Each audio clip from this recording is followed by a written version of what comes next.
Right, I understand. He's claiming that he's got $5,000 a month in expenses and only $5,000 a month in income, and net's about $35. It's Tevin's fault.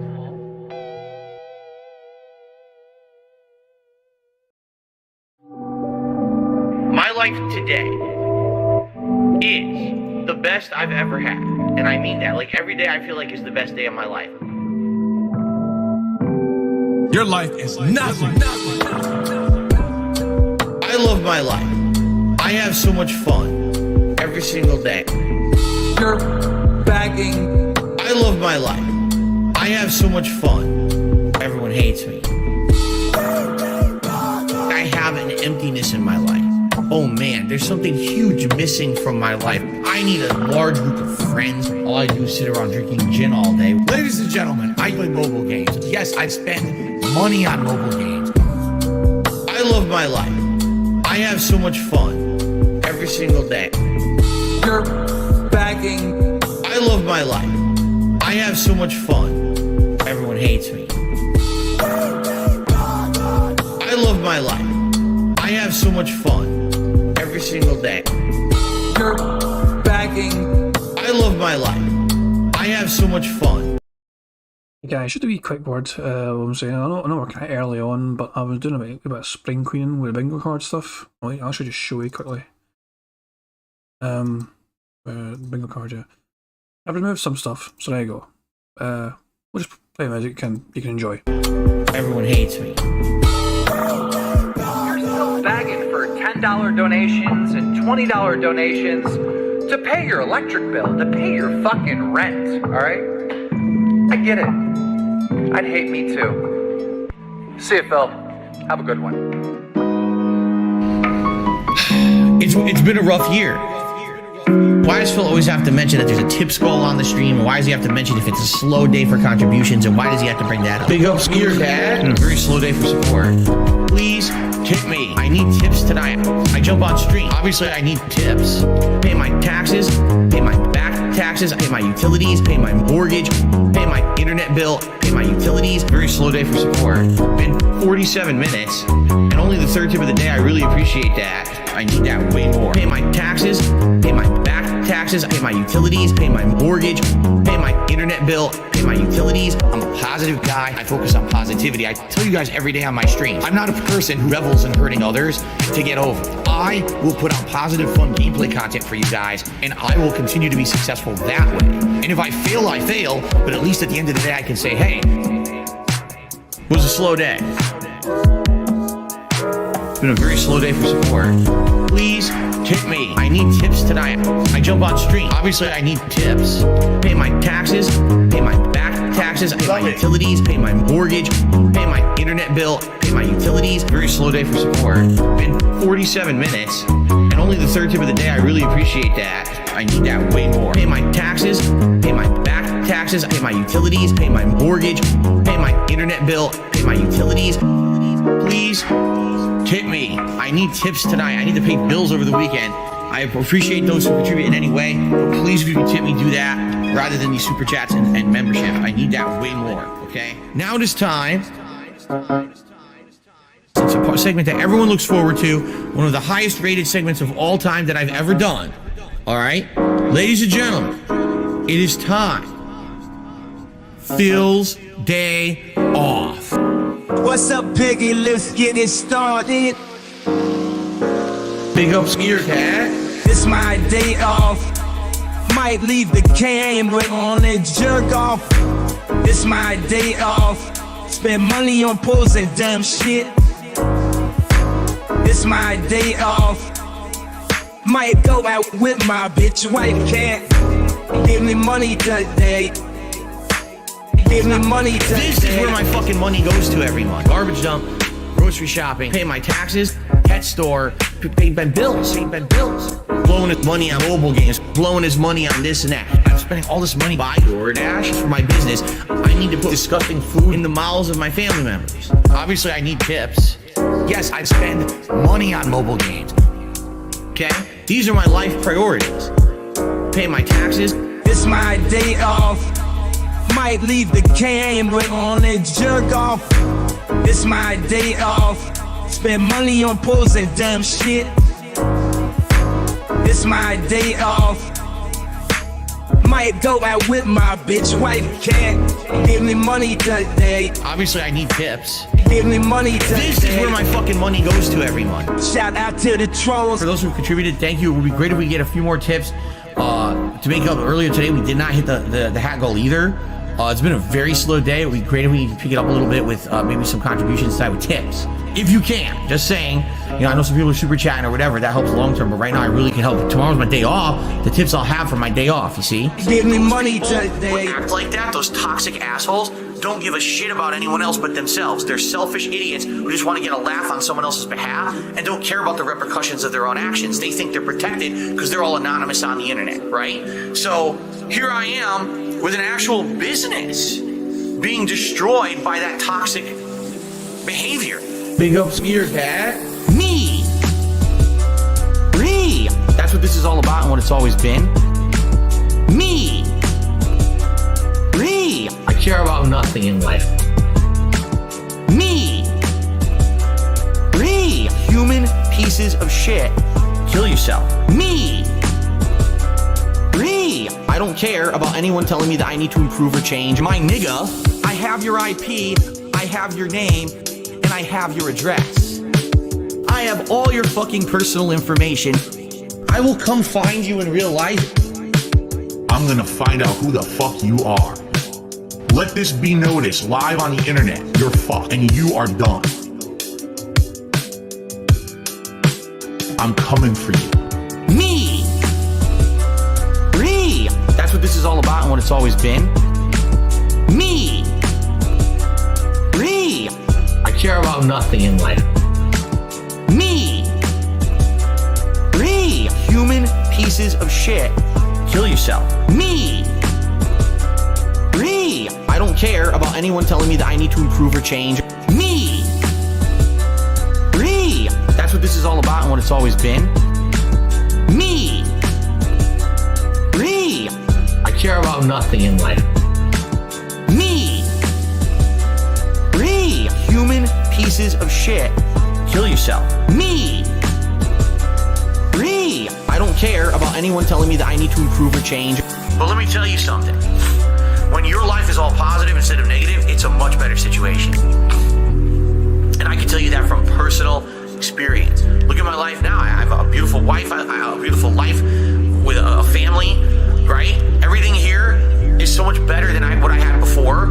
Why? Because I'm a positive person. That's why. I never would have gotten to where I am today if I just sat there constantly being negative, being angry, being upset, being jealous, crapping on stuff, shitting on stuff, hating, It's such a way, it's not a way to live. But these idiots actually do this and don't know that. I really have to think and I have to hope. These people just don't know better.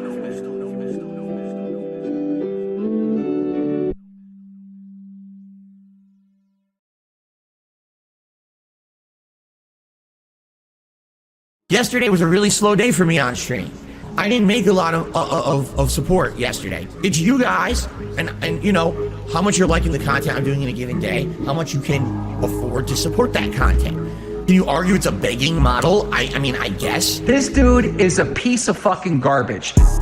I need this money, I get this money, beg for this money, I want the money. The only time I chill is when I pay my bills. The only time I get to chill is when I spend the bills. Scumbags and mental cases on the internet still support I'm a beggar and I'm a loser and I'm on level 1. That I can't go on a honeymoon with my wife. I'm paycheck to paycheck. I'm on level 1. I need this money, I get this money, beg for this money, I want the money. The only time I chill is when I pay my bills. The only time I get to chill is when I spend the bills. I need this money, I get this money, beg for this money, I want the money. The only time I chill is when I pay my bills. The only time I get to chill is when I spend the bills.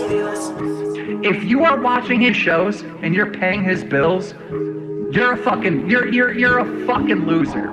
You should not support this guy. He had an opportunity to make serious money to entertain you, and he wouldn't do it. But you're gonna still fucking give him $200? You're gonna give him $50 to pay his fucking bills? Nah, you got a job. You keep your money. Fuck that guy.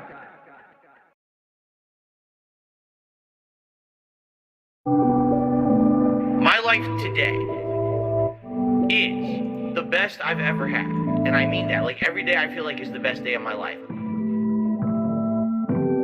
Your life is nothing. I love my life. I have so much fun every single day. You're begging. I love my life. I have so much fun. Everyone hates me. I have an emptiness in my life.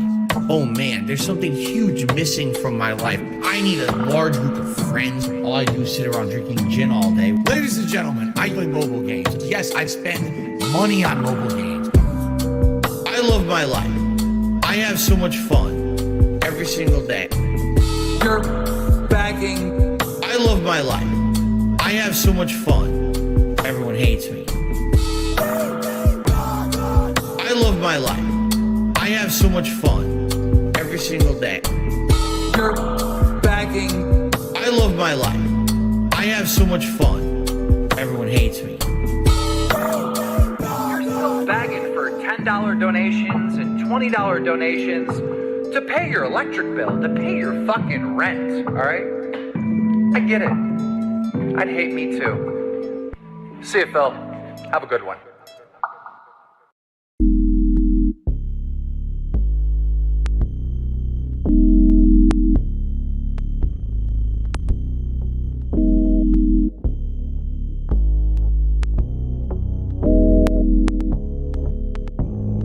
It complements the flavor perfectly. And it's so weird because it's nothing like any other cuisine. It really isn't. I can't even tell you another cuisine that tastes like that. But it's so good. And what I like about Mediterranean food is usually when you get it, you get such a good variety of stuff. Like I got, it came with hummus and pitas. You dip the pitas in the hummus, and that was delicious. Robust. Insanely flavorful chicken. It's not dry. It's freaking robust. Give me this dipping sauce, garlic infused dipping sauce. Robust. I will tell you guys is thus. Robust. Robust. They came with their rice, which is the seasoned rice.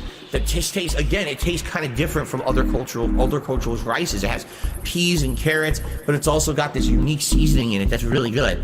And then also a side salad, which was like lettuce, tomato, onion, robust, insanely flavorful chicken. It's not dry. It's freaking robust. Give me this dipping sauce, garlic infused dipping sauce. Robust. I will tell you guys is thus. Robust. Robust. Robust.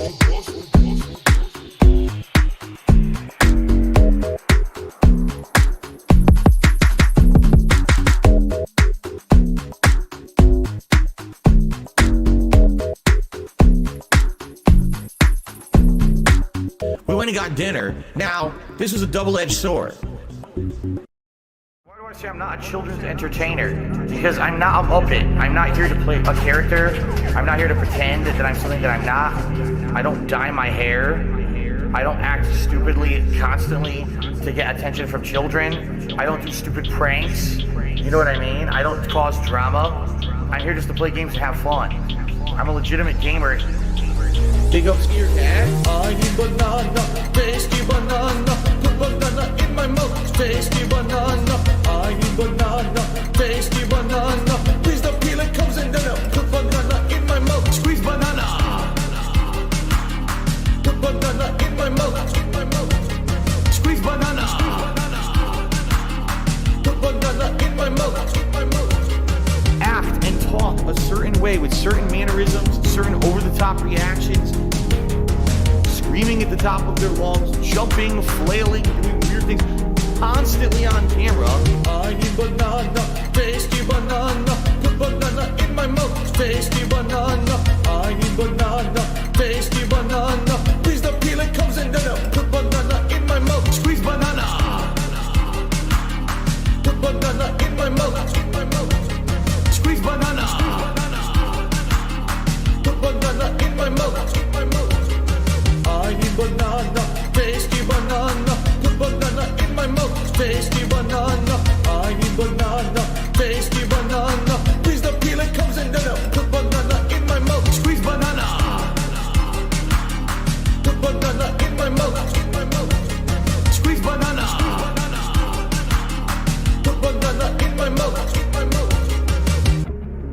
250 Vest Street for that celebration, I'm going to debut a new vest.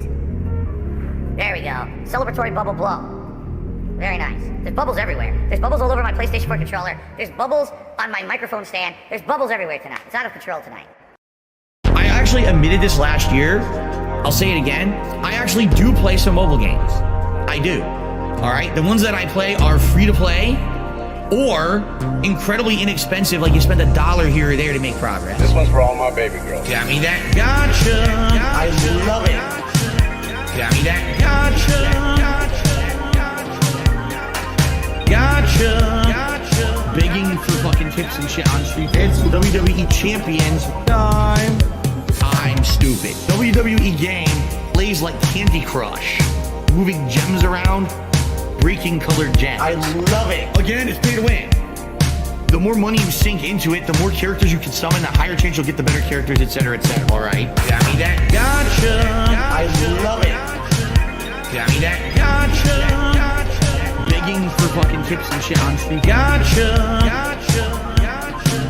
Got me that gotcha. Thanks for the money, dummies. Supercar. That was a mobile game I played like 5-6 years ago, a lot. For about a year, I played it pretty hardcore. All right, even at that point, that was before everything kind of fell apart with YouTube and everything. I was putting a little bit of money into it. I was playing for the top cards. I was playing the shit out of that game, okay? After about a year, they launched what they called Season 2, which reset all the cards in the game and made all your progress essentially worthless. And I said, this game fucking sucks. What a complete waste of time that this was. All right? This one's for all my baby girls. And it starts to click, you know, if someone just keeps saying sorry when they do something, they're not really apologizing, right? If apologizing isn't just words, it's I will not do this thing again because I feel bad about it. If you keep doing the thing, it's not actually an apology. You have no respect for people that are alive, for fucking people that are dead. You don't give a shit about anybody but yourself. You have no respect. Apologizing isn't just words. You have no respect. Do you value money more than our friendship? But that's the way of them saying, we want nothing to do with Phil at all moving forward. Let's make up a bunch of shit or twist a bunch of shit to make him sound bad because everyone hates him now anyway on the internet. So let's make him look like the villain so everyone will believe it and we'll just be washing our hands of the whole situation and we never have to deal with him ever again. And you know what? Look what's happened. Literally, no one bugs them anymore. Nothing. They're completely washed. The hands are clean. You have no respect for people that are alive, for fucking people that are dead. You don't give a shit about anybody but yourself. You have no respect. Apologizing isn't just words. It's I will not do this thing again. You have no respect. Because I feel bad about it. He watches too much WWE. John starts getting text messages at 6 o'clock in the morning. That means it's like 2 o'clock in the morning there. So now, when you start reading them, you start looking at it, and it doesn't make any sense why he's even texting. And it's not even coherent. So you start wondering if the guy was, like, if he's been drinking and texting.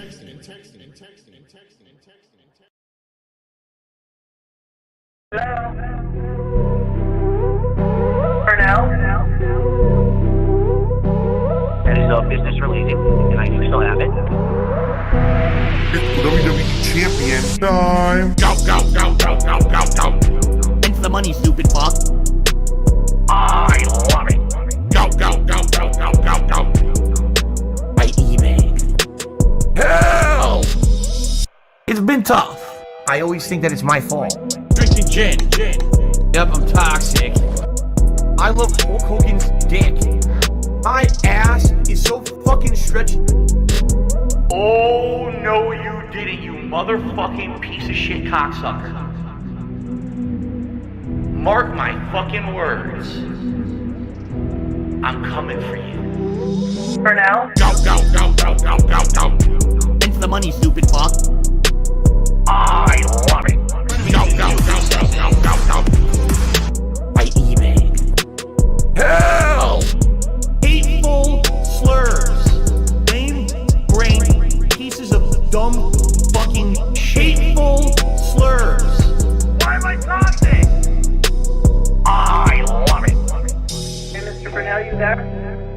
I am present. Right, I understand. He's claiming that he's got $5,000 a month in expenses and only $5,000 a month in income, and net's about $35. It's Tevin's fault.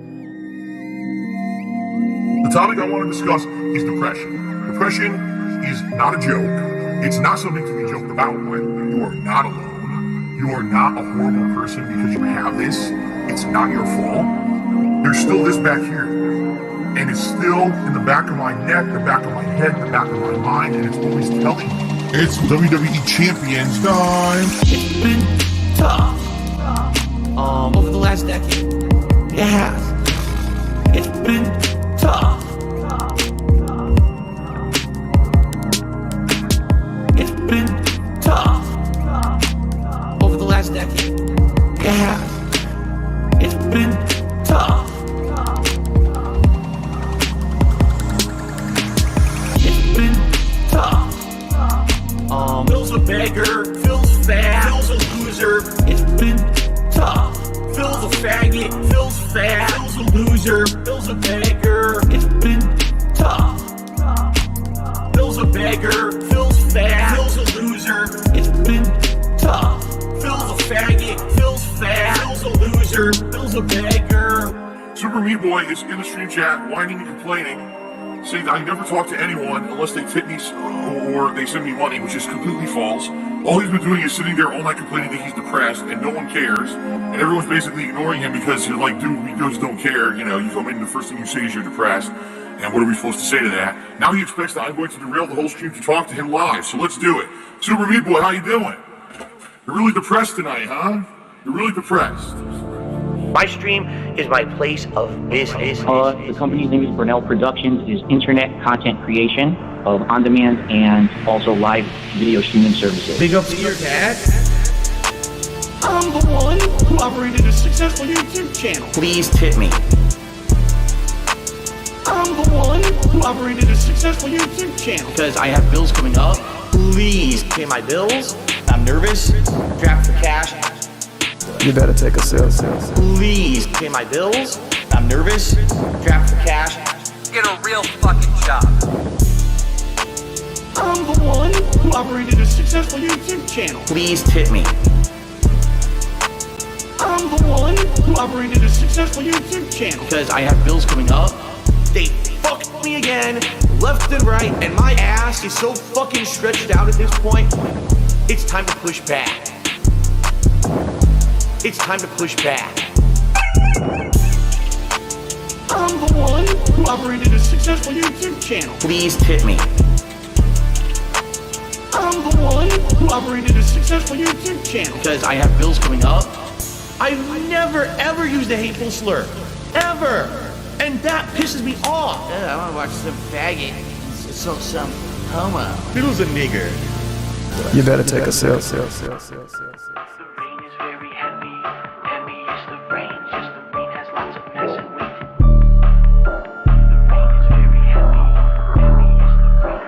I'm a mature adult with a business degree. Big. All I see you do is big. Little picky, why you?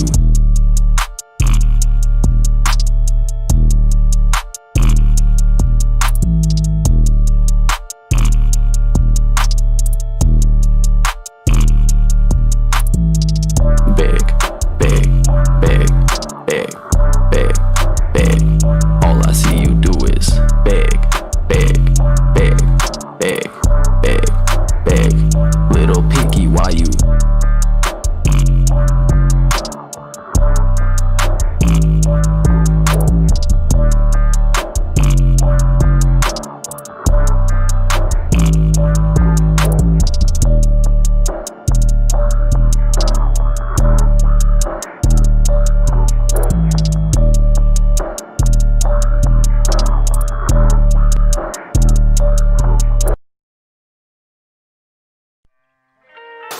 Now what does the sugar do in the sauce? Adds sweetness, adds a contrast. If you don't, it's all going to be tartness, and you won't have any It's going to be acidity from tomatoes. Right, you'll have and then tart and it's acid and nothing else.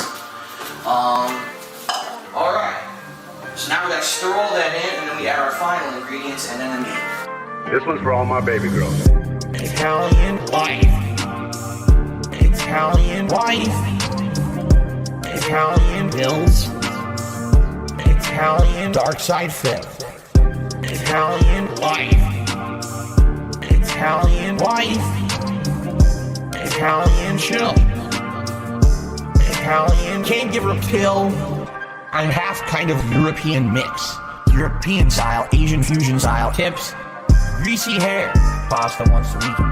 The authentic style, Asian fusion style, Italian. Guess what else we're gonna add? What? Sausage. Italian sausage. That's gonna go in here too. I love sausage. I have had many varieties. Italian wife. Italian wife. Italian bills. Italian dark side fit. Italian wife. Italian wife. Italian chill. Italian can't give her a pill. Why do you pretend to be Italian? I don't. I'm not full-blooded Italian. That'd be ridiculous for me to claim. I am a quarter Italian. I am 1/4 Polish, and then I'm half kind of European mix.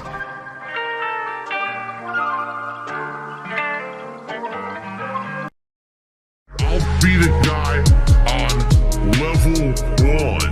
I streamed myself masturbating. I'll be the guy fuck life. I'll be the for the thousands of children. I'll be the guy on level 1. You're still on mission 1. I'll be the guy on level 1. Married happily, paycheck to paycheck happily, meaningful relationship, meaningful life with a family. And that, by the way, I have to raise money to pay 2 big bills next week. All my utilities are due next week. Tomorrow, if I stop streaming, I would not be able to get a job. So it would be the end of my life. But outside of that, everything else is good in my life. You know what I mean? So I'll be the guy on level 1. I streamed myself masturbating. I'll be the guy fuck life. I'll be the for the thousands of children. I'll be the guy on level 1. You're still on mission 1.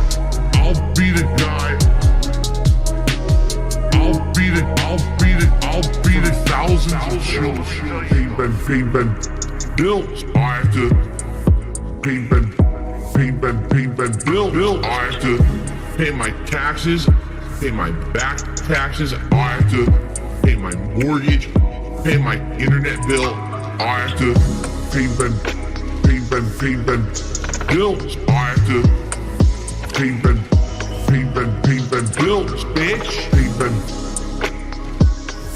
Taxes. I have to pay bills, bitch. Day to day, tips to tips, to pay bills and things. Eventually things will get better, but kind of stuck right now with how things are. That's why I'm trying to make money. I have to pay bills, you know. I have to pay bills. I have to pay bill. I have to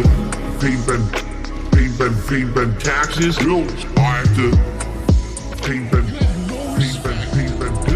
For people that are alive, for fucking people that are dead, you don't give a shit about anybody but yourself. You have no respect. Apologizing isn't just words. You have no respect. Well, do you value money more than our friendship? But that's the way of them saying, we want nothing to do with Phil at all moving forward. Let's make up a bunch of shit or twist a bunch of shit to make him sound bad because everyone hates him now anyway on the internet. So let's make him look like the villain so everyone will believe it, and we'll just be washing our hands of the whole situation and we never have to deal with him ever again. And you know what? Look what's happened.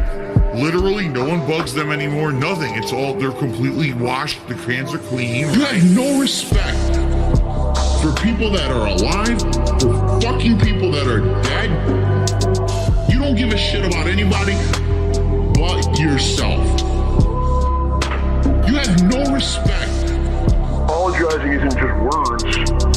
not do this thing again. No respect. Because I feel bad about it. Alright. There's plenty of meerkat music we've got. Picking bingo card time, Dashy? Yeah, right, indeed it is. First of all, welcome everyone to the stream that's here. I see DJ and Malin Kelp with the cheese. Malin Kelp's probably my favourite person right now because he talked about cheese and I love cheese. If there's one way to my cholesterol-filled heart, it's cheese. Shout out to Lord Shio Goraf and Daedric, Prince of Madness as well. It's a big ass name, man. You're a fan as well. And Rushbait. This is everyone I see in the chat right now from my wee list. There's probably more here. I don't know if there's more here, but it's everyone I see anyway. Welcome everyone to another edition of DSP Bingo. We need to pick the bingo card. I said I've trimmed the card a wee bit. And we're actually ready to pick it right now. I got rid of the word rally, I got rid of shells. I might get rid of blown nose, I'm not sure. What about from under cheese? Hi Prof, how you doing? And hi Joy McGrady, how you doing? Right, okay guys, let's focus on the bingo card first. So it's almost 7 PM my time, which is almost 11 AM Phil's time. We could start pretty much any time. It's kind of sporadic these days, so... Yep, let me pick a bingo card. From the list here. The first word I see from the list here. So it can be a word, a phrase, or an action from this list here. And I'll...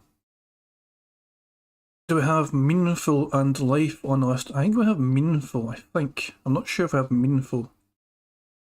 Let me have a wee quick scan. Meaningful's there. Yeah. Mew fan said snort. That's not allowed. That's a free space.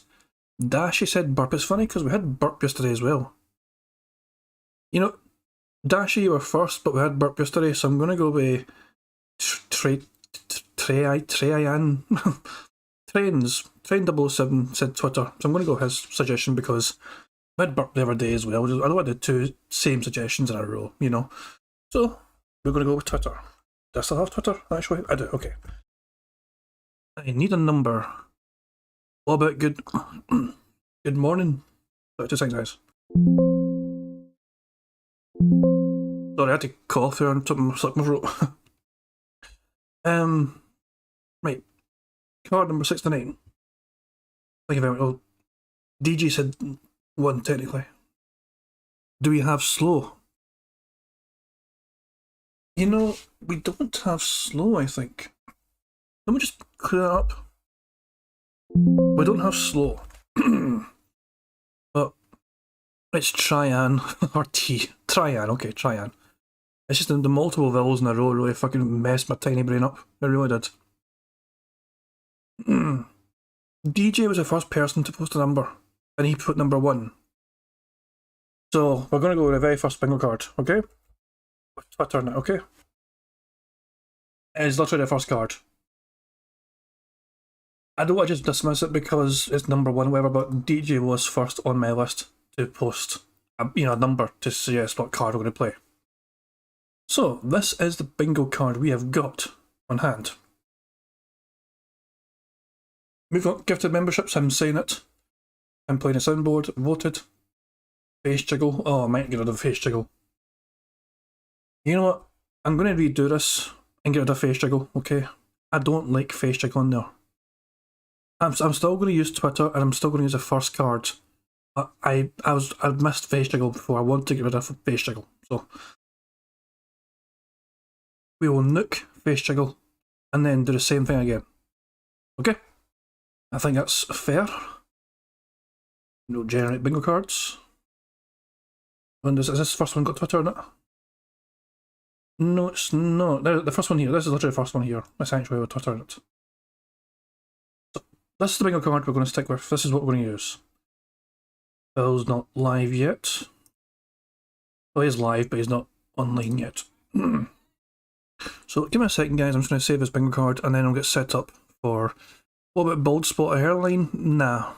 It doesn't mention that. So give me a second and I'll get this all set up.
Okie dokie, guys. I've got it all saved, so let me just set up the little windows now. So I've got that there. I want to fucking launch Paint, of course. Microsoft Paint. Nothing but the best tools. Give me a second, guys. I'm still just trying to get this organised. I'm a bit all over the place. There's a bingo card there. That should be us, ready to go essentially. And I might... I need to extend this a bit. Maybe I can move this a wee bit. Hang on. So if I move that over just a wee bit like that, and then drag this over a wee bit like that. How does that look? It's not bad, I guess. It's alright. Maybe just a wee bit more. That. Yeah, I think that works. Okay. So I think we're good. So yeah, a bunch of different suggestions. I do appreciate your different suggestions in chat. And in chat, I said in cat because I just seen cat and capital letters. Very quickly, Lord Shiograph, as I said, I've got a big massive list. If you're ready for me to go through the whole list, I can rapidly fire through what is on the list so far, right? I do this sometimes, it's a big massive list, and I have it on screen as well, but sometimes people just don't, even though it's in front of them, people don't see it because it's just such a big list. So, here is what is up. Oh, actually, I need to remove it from this little notepad as well. The face jiggle, I need to get rid of it in here. Where are you, face jiggle? There you are, face jiggle. You can fuck off, face jiggle. Nobody wants you anymore. There we go. Go. So, the big list I've got of different bingo terms. Don't worry about it. Look, I invite suggestions. Don't worry about it, Lord. So it's okay. So, the big list I've got. Everyone is saying, any scat talk, sound good? Twitter, my wife. Jasper, okay, alright. Help, him being toxic, him doing food talk, him burping, him saying tips, him blowing his nose, him smacking his lips from a drink, him saying members, him actually drinking, him saying support, fuck, family, time, him digging in his ear with his finger, him saying positive or content, him doing an actual lean and ban someone. Sometimes you see him lean and ban, and we can actually see him ban somebody in real time. Him saying the words day off, some YouTuber jealousy, him saying comment, him doing a random dumb close up of his face, it does sometimes, him using the soundboard, him saying the words chill or goal, then him clearing his throat, or him saying honest or idiot, or him bragging about something. Arm flail is just literally him flailing his arms as he's telling a story. It's just so much to this what I list, but I'm reading way too slowly, but I'm just trying to be clear about it because sometimes I talk way too fast, like I am right now. The rest of the thing, the rest of the bloody list. So you've got self-back defense, what people saying years ago story, nobody know one behind the scenes, hands through the hair, drama, hateful source, just face, joke, story, on-demand engagement, you guys, variety, chair, creek, that being said, interactive bills, likes, $5,000 tips, and what it is, reality, bottom line, it's meaningful, I'd argue, you know what I mean, arm flail, good memberships, react, use y/t-pose, detractor/trolls, new games, like, slap, dead there, voice crack, shock, here's a deal, forensic, decide, choose, nail stands up, addition, thumbs up, political, voted, excited, camera point, and being told, cause it would be great, see what happens. That is the entire rest of the list I have got. And if people want to see it, I'll show it later on. It's always knackering going through that list, especially rapidly. But there you go. We are due to start any time, essentially. So, I guess I could go back to playing some Meerkat while we wait. I'll just pull up for you. Actually, while I'm on here, I can send a link to people. So it's the Little Piggy music playlist from Meerkat. So the link is in the chat now, if people are interested in his music. I'm just going to skip to the next song because I think we've all heard as well. It's on mute as well. Next one, randomly. It's been a rough year. Why does Phil always have to mention that there's a tips goal on the stream? And why does he have to mention if it's a slow day for contributions? And why does he have to bring that up? Big up skier, Dad. And a very slow day for support. Please tip me. I need tips tonight. I jump on stream. Obviously, I need tips. Pay my taxes. Pay my back taxes, I pay my utilities, pay my mortgage, pay my internet bill, pay my utilities. Very slow day for support.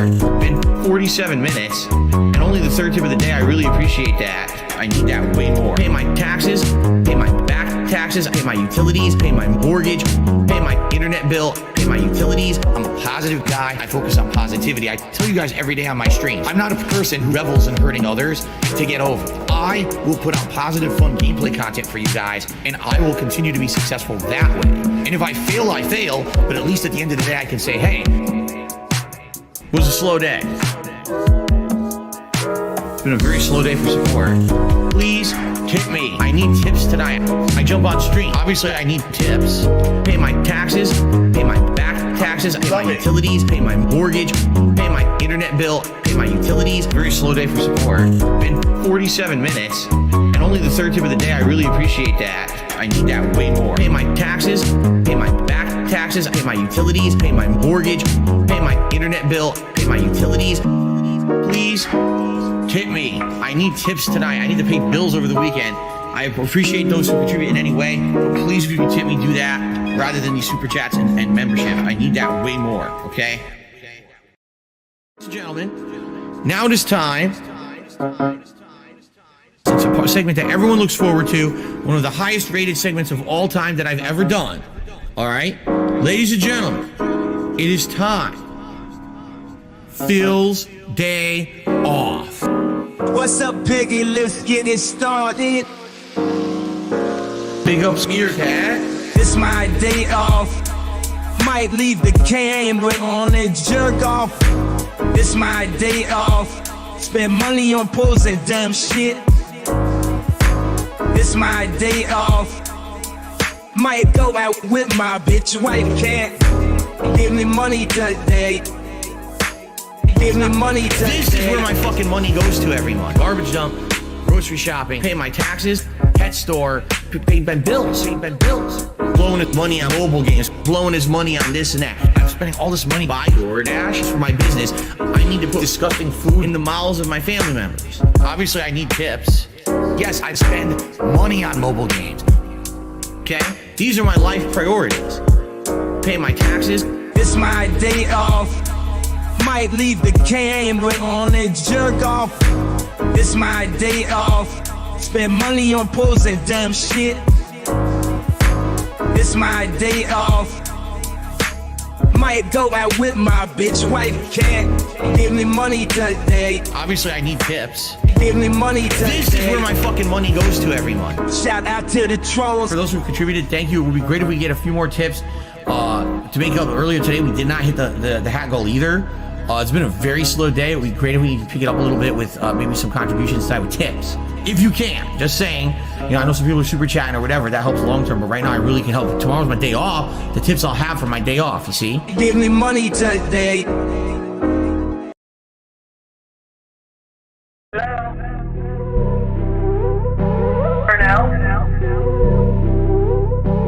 That is business related, and I do still have it. WWE champion time. Go, go, go.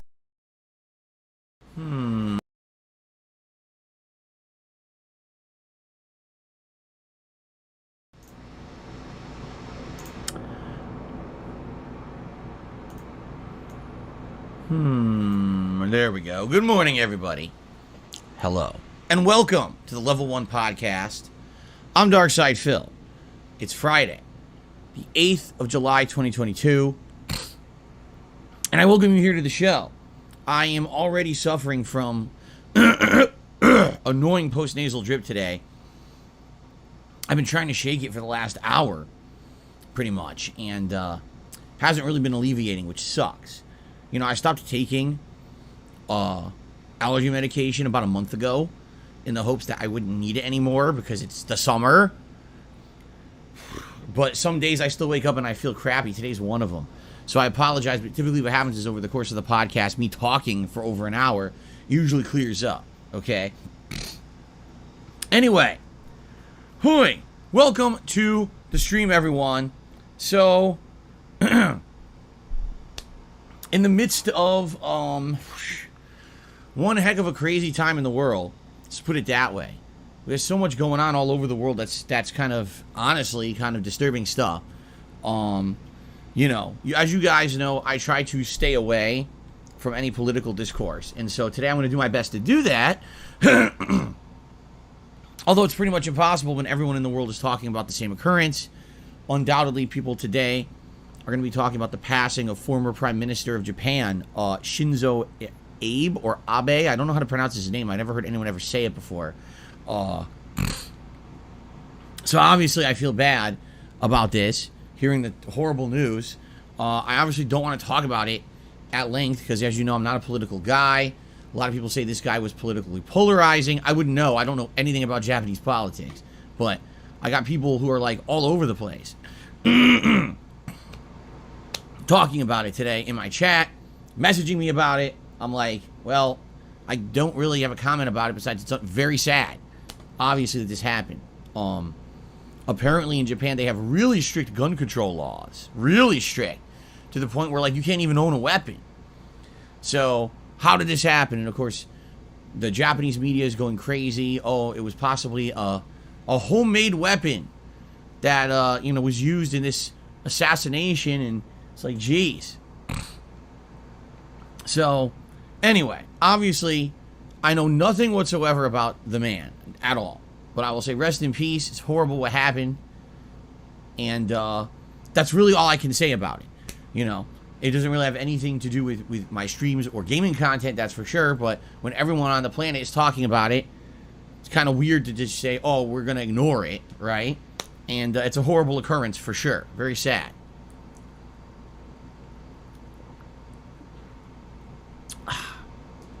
Now, getting back on the subject of my streams and everything, we do have, sadly, some other really sad news to talk about. In regards to the big gaming story today that has broken is regarding GameStop and Game Informer. All right, what I'm going to do on today's Level 1 podcast is I'm going to give you a little bit of a history of GameStop and Game Informer in regards to myself and how, you know, my association and or my, what's the word when you're a customer of a store? There's a word for it. But anyway, the way that I basically had, how I've used their business before, right? How I've been a customer of their business. And then we're going to talk about what's patronage. Thank you. I've been a patron of their store. Thank you. That was actually a good call, NetStrike. I don't know why I couldn't remember the fucking word. I've been a patron of their store, my patronage of their business. And how over the years I did, because I used to use GameStop all the time to get my games to make gameplay content for you guys.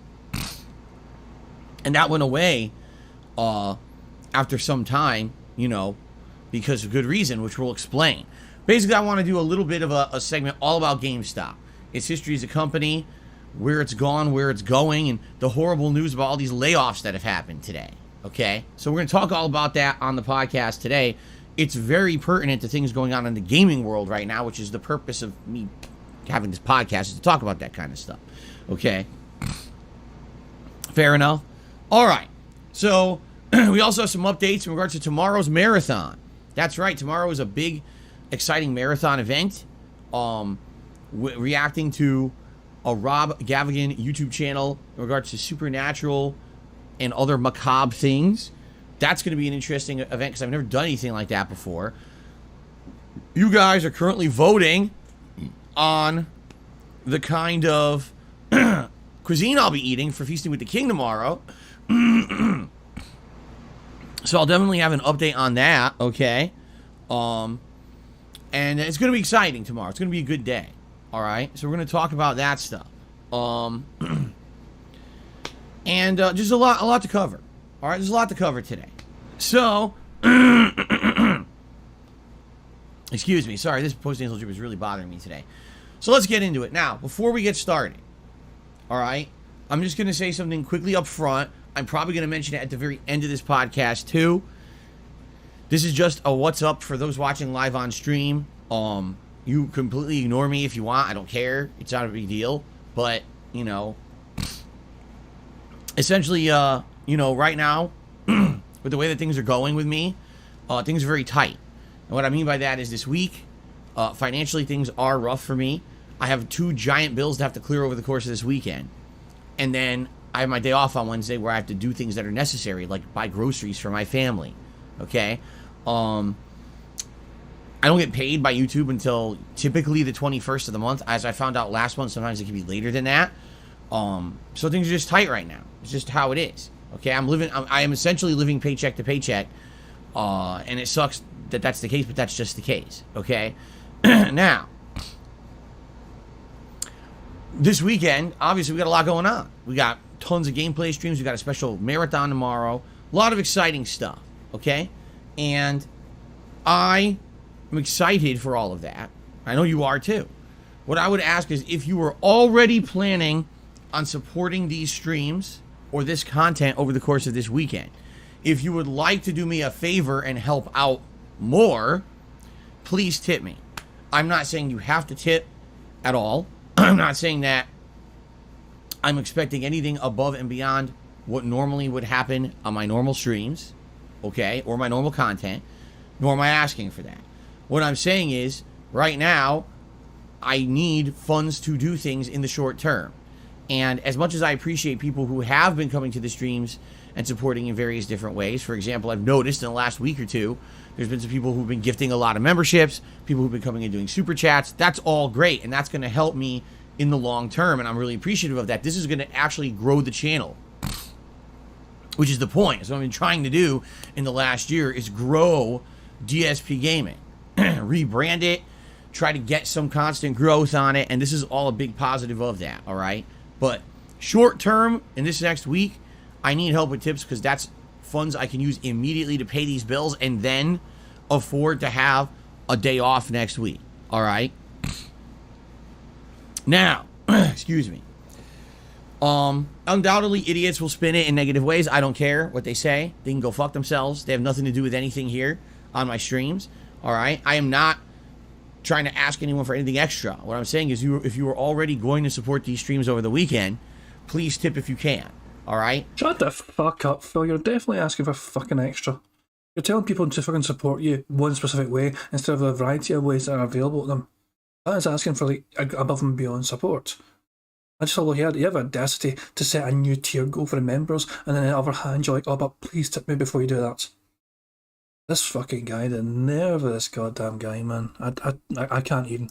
Because I need to get past these 2 big bills, and then afford my day off this week, and then we're in the clear. All right? So that's all I'm saying. Thank you in advance to anyone who does that. I will have to mention this every once in a while because I know what will happen is undoubtedly as the stream starts with gameplay and everything, you're going to see people jumping on who weren't here at this segment. And so it is what it is. Of course, again, this will be spun in a negative way, saying that, oh, he's talking about it all the time or whatever. I don't care. I don't care about any of these idiots or what they say. Please understand, you can just disregard everything that they've ever said. They're all worthless people. Okay. So, let us now get to the meat of the podcast, shall we? First of all, let's talk about the schedule for the week, okay? Today, we're jumping back into Final Fantasy VII. We're starting at the beginning of Shinra Tower. We're climbing this bad boy. We're doing a big epic boss fights, and we're getting the hell out of the city.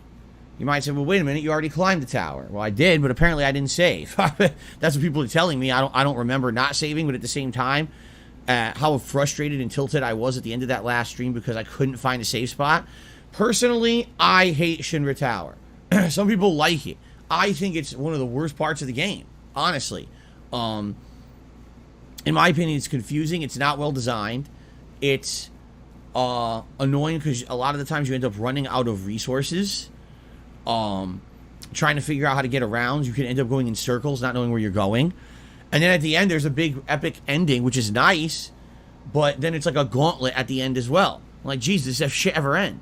Once you get out of Shinra Tower, and the game allows you to start treating it like an open world RPG, which is what Final Fantasy always has been. You go to the overworld, you start wandering around, it becomes fun. The game gets much better. And I personally remember that once you get past this segment, I really liked the game, how it opened up. But it was always these introductory segments of Final Fantasy VII that I felt were the weakest in the whole game, yet everyone praises them. It seems like I walked to the beat of a different drummer or something. I don't know. Anyway, the point is today, we need to get the hell through this part, all right? and get to the better parts of the game. So, that's the focus for today. I know you guys will be along the way here with me. We'll be interacting. I know you're going to have some fun today. Quite frankly, I feel like this will be way more fun to play together with you than just playing it for myself. All right? I always hate this early part. Always. But once we get to the better parts, I think the game's going to really get a lot more exciting. Okay?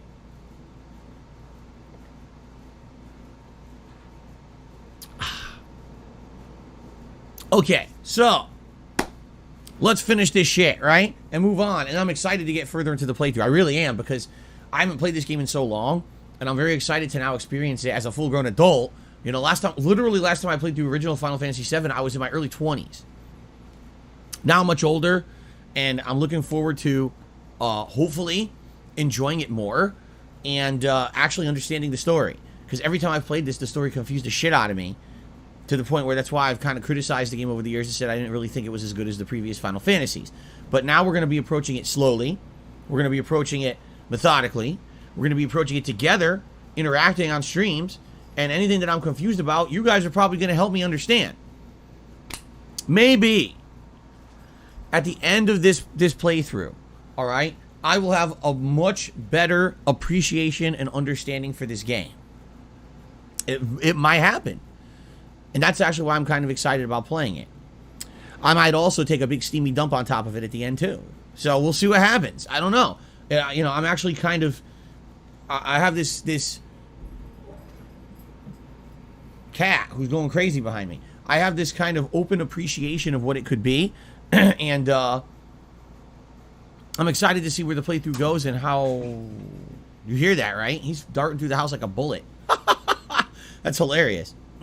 Anyway, let's have fun with it, all right? And I'm really have an open mind this playthrough. I'm not going to sit here. Originally, when I was going to play this game for my Project 7 project, like 14 years ago, I was going to just shit on it constantly, which likely was a bad way to go through it. Now I'm going to play through it with an open mind and try to enjoy it with you guys. And hopefully, like I said, being it as an interactive stream as opposed to just me playing it by myself, hopefully I'll understand it better, appreciate it more, okay? So, I'm excited for this stream, I really am, and so far, the 2 Final Fantasy VII streams I've done, I've seen good attendance, good engagement, and good support. As I've told you guys, as long as it stays at that level, we will keep it as a main gameplay stream. There's no reason not to, okay? So, I'm excited for today. Later tonight, as you can see, I'm ready for this one. It is Friday Night Fights, my weekly throwback session of old school fighting game fun. Now we are playing in the Capcom Fighting Collection, and I am very pleased to say that now the collection's been out for about 2 weeks, and we consistently get opponents in this collection when I play it on PlayStation. I have to emphasize that. Alright, let's clear up. Lord Shiograph thinks there's an arm flail. Let's go back and judge it. Was this an arm flail that was seen? At that level, we will keep it as a main gameplay stream. There's no reason not to, okay? So, I'm excited for today. Do we have an arm flail? Later tonight, as you can see, I'm ready for this one. It is Friday Night Fights, my weekly throwback session. Tell you this, we haven't got a YT pose, have we? That's definitely a YT pose. Is it an old school fighting game fun? Now we are playing in the Capcom Fighting Collection. And see, to me, an arm flail is like when you're so frustrated, when you're rambling on, but your arm goes like miles up in the air and then comes crashing back down. He's still kind of controlled about the arm flails. Some people are thinking yes, some people are thinking no. I'm unsure, to be honest. You know, it's close. I mean, it's kind of close. I'll tell you what.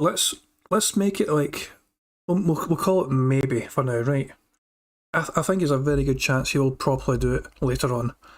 He gets especially animated when he's doing contributions and that shit. His arms go crazy. So there's a very good chance we'll mark it for absolute certainty later on anyway, but we'll just call it maybe for now, okay? Let's just be safe. And I am very pleased to say that now the collection's been out for about 2 weeks, and we consistently get opponents in this collection when I play it on PlayStation. I have to emphasize that. Because sadly I own it on Xbox as well, and that was a complete waste of time and money, as we now know. Apparently no one's playing this thing on Xbox. But on PlayStation, I am consistently getting a lot of competition, which is good. I'm actually learning things about Vampire Savior I never knew. I mean, Gem Fighter Mini Mix, I never played that as a serious fighting game in arcades, and now I'm playing it and actually starting to learn it as like a competitive game, and it's actually getting kind of fun for me, actually. I started using different characters now, so I got Zangief as my main, but I've been using Morgan and Chun-Li, and I'm actually starting to like it a little bit. I'm like, huh. Perhaps I found a hidden gem among the classic fighting games of the 90s that most people never played, right? And of course, Hyper Street Fighter 2 Anniversary Edition. To me, that was close as an arm flail. Like, this right here. It's like a competitive game, and it's actually getting kind of fun for me, actually. I started using different characters now, so I got Zangief as my main, but I've been using Morgan and Chun-Li, and I'm actually starting to like it a little bit. I'm like, huh. Wait for it. Up, down. Perhaps I found a hidden gem among the classic fighting games of the 90s that most people never played, right? And of course, Hyper Street Fighter 2 Anniversary Edition. Always fun when I play it. It's crazy fun to be able to play the different versions of the characters against each other. Although, as we've already seen as I play this game, people have already found ways to abuse the netcode, because rollback netcode sucks. Just like every other fighting game netcode, it's not any better. It just fools you into thinking it's better. And people are already abusing it like crazy, mashing out buttons to get cheap throws and stuff that are absolutely ludicrous and would never hang in the real game offline. But I digress. I still have a good time playing this collection so far. So, I'm definitely looking forward to this tonight, 6:45 p.m. Pacific time, and I hope you'll join me for fighting game fun at Friday Night Fights, okay? Cool. Tomorrow, ladies and gents, is the marathon, all right? So let's go in order. First thing we're going to do on tomorrow's marathon event is I'm going to do a... I just completely realised I completely missed defense mode. Remember, right before you got into the fucking stream properly, he's trying to justify asking for money and tips and support and all shit and trying to justify why he needs it. That is absolutely defense mode. I think, I don't know if anyone else missed it in chat, but I certainly missed it. And I just clocked on now that what he was rabbiting on about at that point is absolutely defense mode. Yeah, that was defense mode for sure, so I missed that completely at the time. I don't know if anyone else said it at the time earlier on, and I just missed it possibly when people said it. If you did, I'm sorry. But that was absolutely defense mode earlier on, and I just realised that now, so my bad. Level 1 podcast, and we are going to order food together for the live episode of Feasting with the King that's going to take place. Now, what I'd like to do is give you guys an update, because now the poll for the type of cuisine that I'm going to be trying tomorrow has been running for 24 hours. Let's take a look at that poll and give you guys an update on the results, okay? So, as of this morning, that poll, which, by the way, if you're curious, it's on the main page of DSP Gaming under the community tab, all right? And I posted it up 22 hours ago, it claims. It's bullshit. It was about 23 hours ago, because if it was 22 hours ago, that means I would have posted it at 1 p.m., but I was already playing games yesterday. Anyway, what type of food should I try for Feasting with the King tomorrow? Szechuan Chinese, American-style barbecue, or gourmet burgers and sides? Well, gourmet burgers and sides currently holds 18% of the vote. Szechuan Chinese holds 25% of the vote. And with the runaway majority, American-style barbecue, 57% of the vote, okay? That is a dominating lead. That is more than double what's currently in second place. Currently over 1,000 votes. There's about 1,100 votes on that poll. Okay, now, in regards to American barbecue, my wife and I looked into this last night, and there's multiple restaurants that offer it in our area, okay? But what we've seen is that we're in a situation where we have to decide what makes more sense. So allow me to explain what I mean by that, okay? We're... Right. Still not a full, proper arm flail yet. Have patience, arm flail. A big proper arm flail will likely come. I'll tell you the best judge of an arm flail in this chat is Dashi. Dashi is the best judge of an arm flail that I've seen. So when he especially calls it, you know it's an arm flail. And he didn't actually say shocked, did he? Did he say shocked? If he said shocked, I'll definitely mark it. Did he actually say shocked?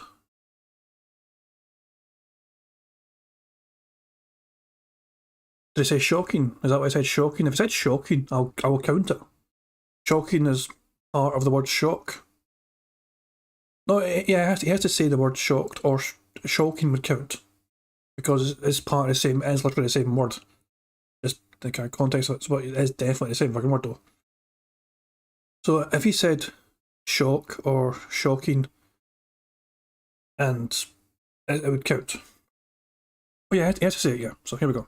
We started looking at what's offered, all right? And also we started to look at prices, okay? Now, as I literally just told you moments ago, right now money is tight for me this weekend, and I need to be able to afford paying 2 big bills and then my day off on Wednesday. I literally just told you this, okay? I don't have any credit or anything. Everything is based off of what I raise on streams on a daily basis via tips. That's my income, all right? So I've... Yeah, sorry, Lord. I tried to explain it in chat before we actually started.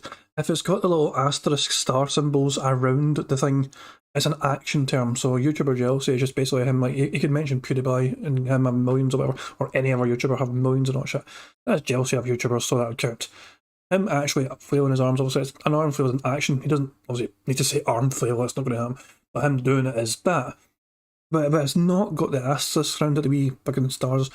He has to say new games, he has to say members, he has to say the words, you know what I mean, and so on and so on. So go. Right, let's go. I have to pay for this meal with tips. Fair enough. So taking a look at what's available. There are some chain-style restaurants that offer barbecue food. In particular, there's 2 different chain-style restaurants near us. They are not necessarily small local businesses, okay? These are more mainstream things that you could probably find over the course of a lot of our nation, all right? Particularly, we've eaten at both of them, and they're both pretty good, all right? Are they necessarily 100% authentic American-style barbecue food? Maybe not, because, again, these are chains. These are places that they try to create a cuisine that is standard across a ton of businesses across the country. Whenever anything is like a chain or a franchise, it's not necessarily as good as, say, a local place that does it just for themselves as a local business. You see what I'm saying? There you go. Then there are some local businesses that do barbecue, all right? And they look great, but the prices are pretty exorbitant. I'll give you one example, all right? I'm not going to lie, that did strike me as an arm. Dashi, we need your input and confirmation here, but I think or a franchise, it's not necessarily as good as, say, a local place that does it just for themselves as a local business. You see what I'm saying? Right, Dashi, you're the authority here on arm flails. Then there are some local businesses that do barbecue. Look at that. That's an arm flail right there, surely. Tell me this is not an arm flail there you go. Right here. Then there are some local businesses that do barbecue, all right? And they look... So, arm flail or no arm flail?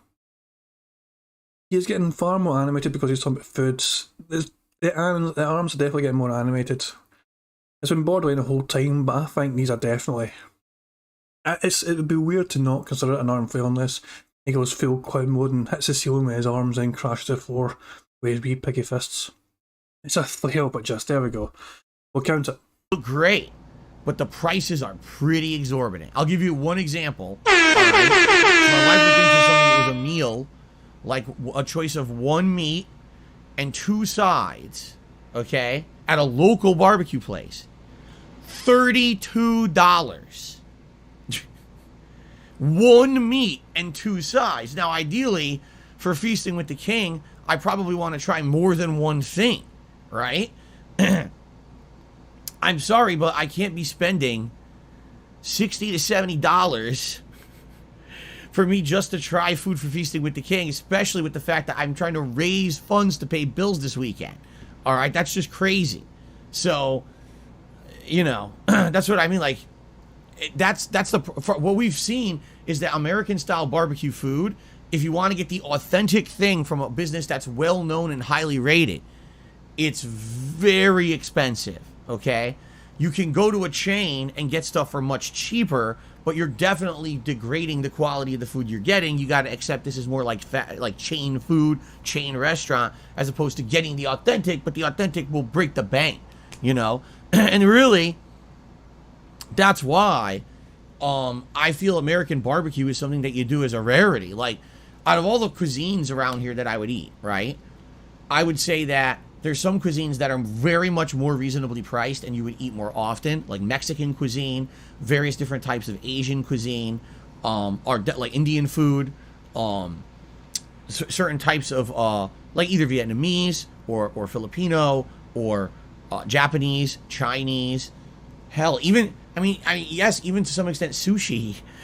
There's some places around here that have on the cheaper side. Definitely American barbecue seems to be one of the more pricey cuisines offered in this area where I live. Okay, again, if you're going for authentic, if you don't care that you're going for a chain, then you could get it a little bit on the cheaper side. So why am I telling you all this? All right, it's because tomorrow we're ordering in the morning. All right, and if American barbecue wins, which it looks like it's definitely going to, it is more than double the second place vote. So I don't really foresee that unless 1,000 new people vote in the next 24 hours and flip this thing on its head. I don't think that's going to happen. Okay, likely I'm going to have to order from a chain. And I know what's going to happen is if I order from a chain, people are going to be like, oh, that's not authentic. Why are you doing this as an example of that cuisine for feasting with the king? That's not authentic food, all right? And I hear you. For example, one of the options was gourmet burgers, okay? You should have thought about this before you set the fucking goals, you fucking moron. You set the fucking goals in the first place. This is exactly what you set for yourself, and you didn't fucking prepare for not having the money for it. You fucking idiot. Not your fans' fault that you can't fucking handle your finances. If gourmet burgers had won, I easily could have ordered food from a chain called Red Robin. And Red Robin does gourmet burgers, but they're a big fast food chain. Not fast food, they're a restaurant, but they're a restaurant chain that's a franchise. And I likely was going to say, I don't want to do that. I'm going to look for a local place that does gourmet burgers. That's their forte. And try to, be a patron of that. Give them business, but also get more of a local flavor of what this food is in this area. You see? In this case, literally the price of the food is deterring me from doing that. You see what I'm saying? No, I'm not grooming you for a burger reveal. In fact, I'll be honest with you guys, I'd much rather have American barbecue than a burger. I would. American barbecue is amazingly good. Slow-cooked meats, smoked meats, oh my God. The flavor is ridiculously outstanding. I also love the sides that they have at American barbecue restaurants. So, I'm totally okay with American barbecue. But I'm just trying to prepare you for the fact that likely I'm going to have to order. Do I need to cancel the members? That sounded a bit dark. I didn't mean to make it sound like I was going to just kill people. Untick members, okay. That's no problem. That's no problem, Dashy, don't worry. It's very easy. We just do this and we're done. We're okay. All's well, always good. Calm down. If I missed it, I mean, as I'm saying, I wasn't really paying much attention. I didn't hear it myself, but it's one of those things I miss so fucking much, so don't worry, we're okay, we're keeping each other right. Thank you very much, Lord Geograph, as well, for pointing out as well. I do appreciate everyone helping make sure this is accurate, because it's so hard for me to pay full attention to Phil when he's so unbelievably boring. That's me personally. And yet I came up with a dumb idea of having bingo, based on everything he says and does. That's how fucking dumb I am. I come up with a game which requires attention to everything he says in this stupid little fucking podcast of his, and I just zone out because he's so boring. Yeah, makes sense of that one. From an Americanized chain, like I said. But by the way, I'm going to speed up the footage by like 1.25 because we're a bit behind. Okay, so this will be a bit faster, but it'll help in the long run. There's 2 of them here that do it, and I'm likely going to have to order from one of those. But just solely on the case of price, because it's so expensive, okay? If this were a different situation, if right now things were not financially tight for me, then maybe that wouldn't have been the case, but it's just kind of timing issue. What can I say, right? So, right now, American Barbecue's in the lead. So what we're going to do is first thing in the morning tomorrow on the Level 1 podcast, we're going to order the food, all right? And that's going to be scheduled to arrive for Feasting with the King. Then, during the course of the stream tomorrow, we're going to be doing fun reaction content. I'm going to be reacting to a YouTube channel called Rob Gavigan. This is a YouTube channel that's actually been around for quite a long time. Pretty lengthy, established run on YouTube. Known for supernatural, spooky, macabre countdowns, stories, documentaries, covering not only supernatural phenomenon, but also murder documentary style stuff. I've really never talked about this kind of stuff before. Like, I've always had an interest in the supernatural and stuff like that, but I've never really done anything in regards to it on YouTube. It's always been gaming. So this is actually something completely different and outside of my normal comfort zone, and I'm excited for this tomorrow, because it is definitely something different, all right? Now, I don't know if you guys have looked into the channel yet, and if you're ready to maybe give me some suggestions of things you would like to see me react to tomorrove. I've already gotten 1 or 2 suggestions, you know, that I'm going to definitely check out. But we might just watch those and then go into others, you know. We'll see what happens tomorrow. Should be fun. So, guys, I'm excited for tomorrow. See how the event goes. Now, also, something we're doing tomorrow, which is actually something that I'm going to be doing right after today's gameplay stream ends. Setting it up, that is. I'm going to be doing my next simulation match, a 30-man over-the-top rope fantasy battle royale in WWE 2K22.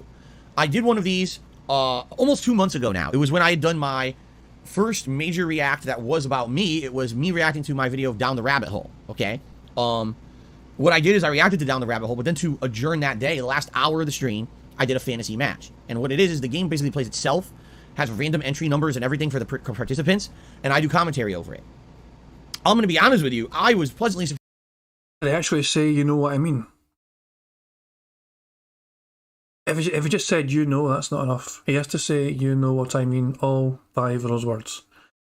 I know this, especially know this as well, because a lot of times, instead of saying, you know what I mean, he'll say, you see what I'm saying. He loves saying, you see what I'm saying, instead of, you know what I mean a lot, which pisses me off, because I've only got the one thing.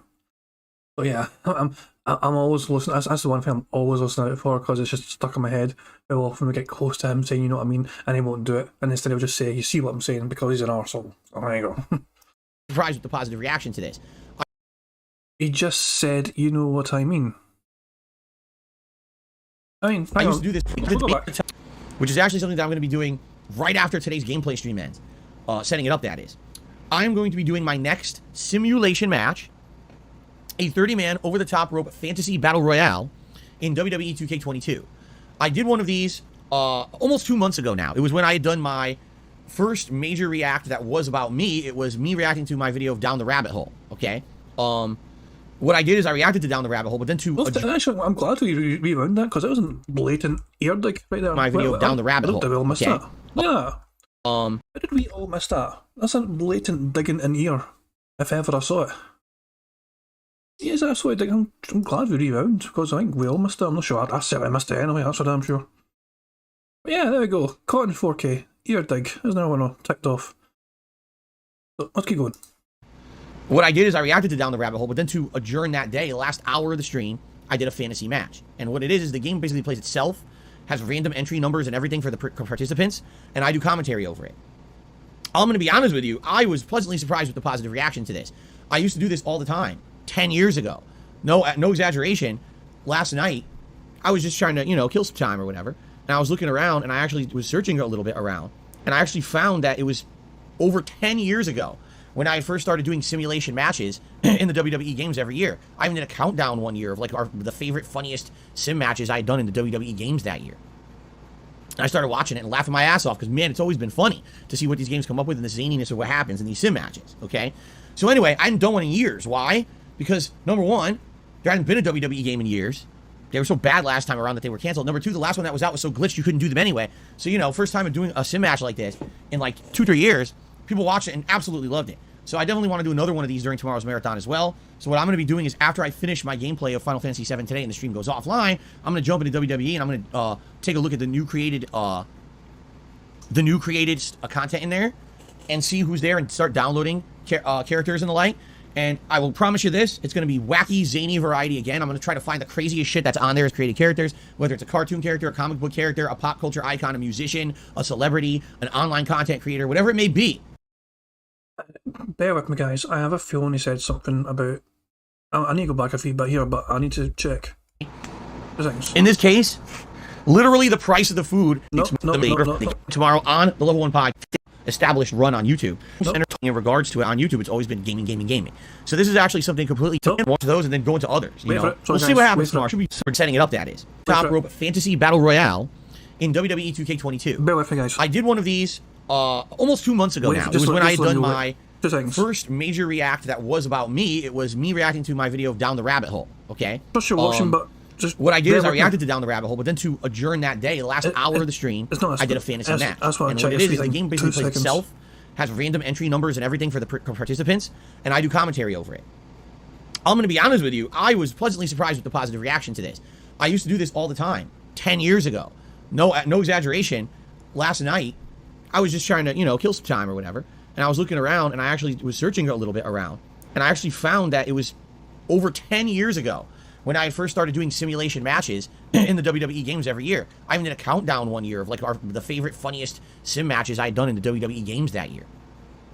I started watching it and laughing my ass off because, man, it's always been funny to see what these games come up with and the zaniness of what happens in these sim matches, okay? So anyway, I hadn't done one in years. Why? Because, number one, there hadn't been a WWE game in years. That was what I wanted to check. I thought I said there'd been no new WWE games or whatever. He didn't say the word new though. He just said there's been no WWE game in years, so my bad. I wanted to check that just to be sure. It was annoying me, you know, so sorry about that, guys. So catch up where we were, right? They were so bad. Tier 1 members go for the month of July. I'm excited for that. So good variety tomorrow. All right, it's going to be Feasting with the King, reacting to spooky, macabre content. All right, and a fun WWE sim match. So how do you go wrong, right? It's going to be pretty exciting. Now, one thing that I do want to point out over here is that we did actually already hit our Tier 1 members goal for the month of... Yep, as a members.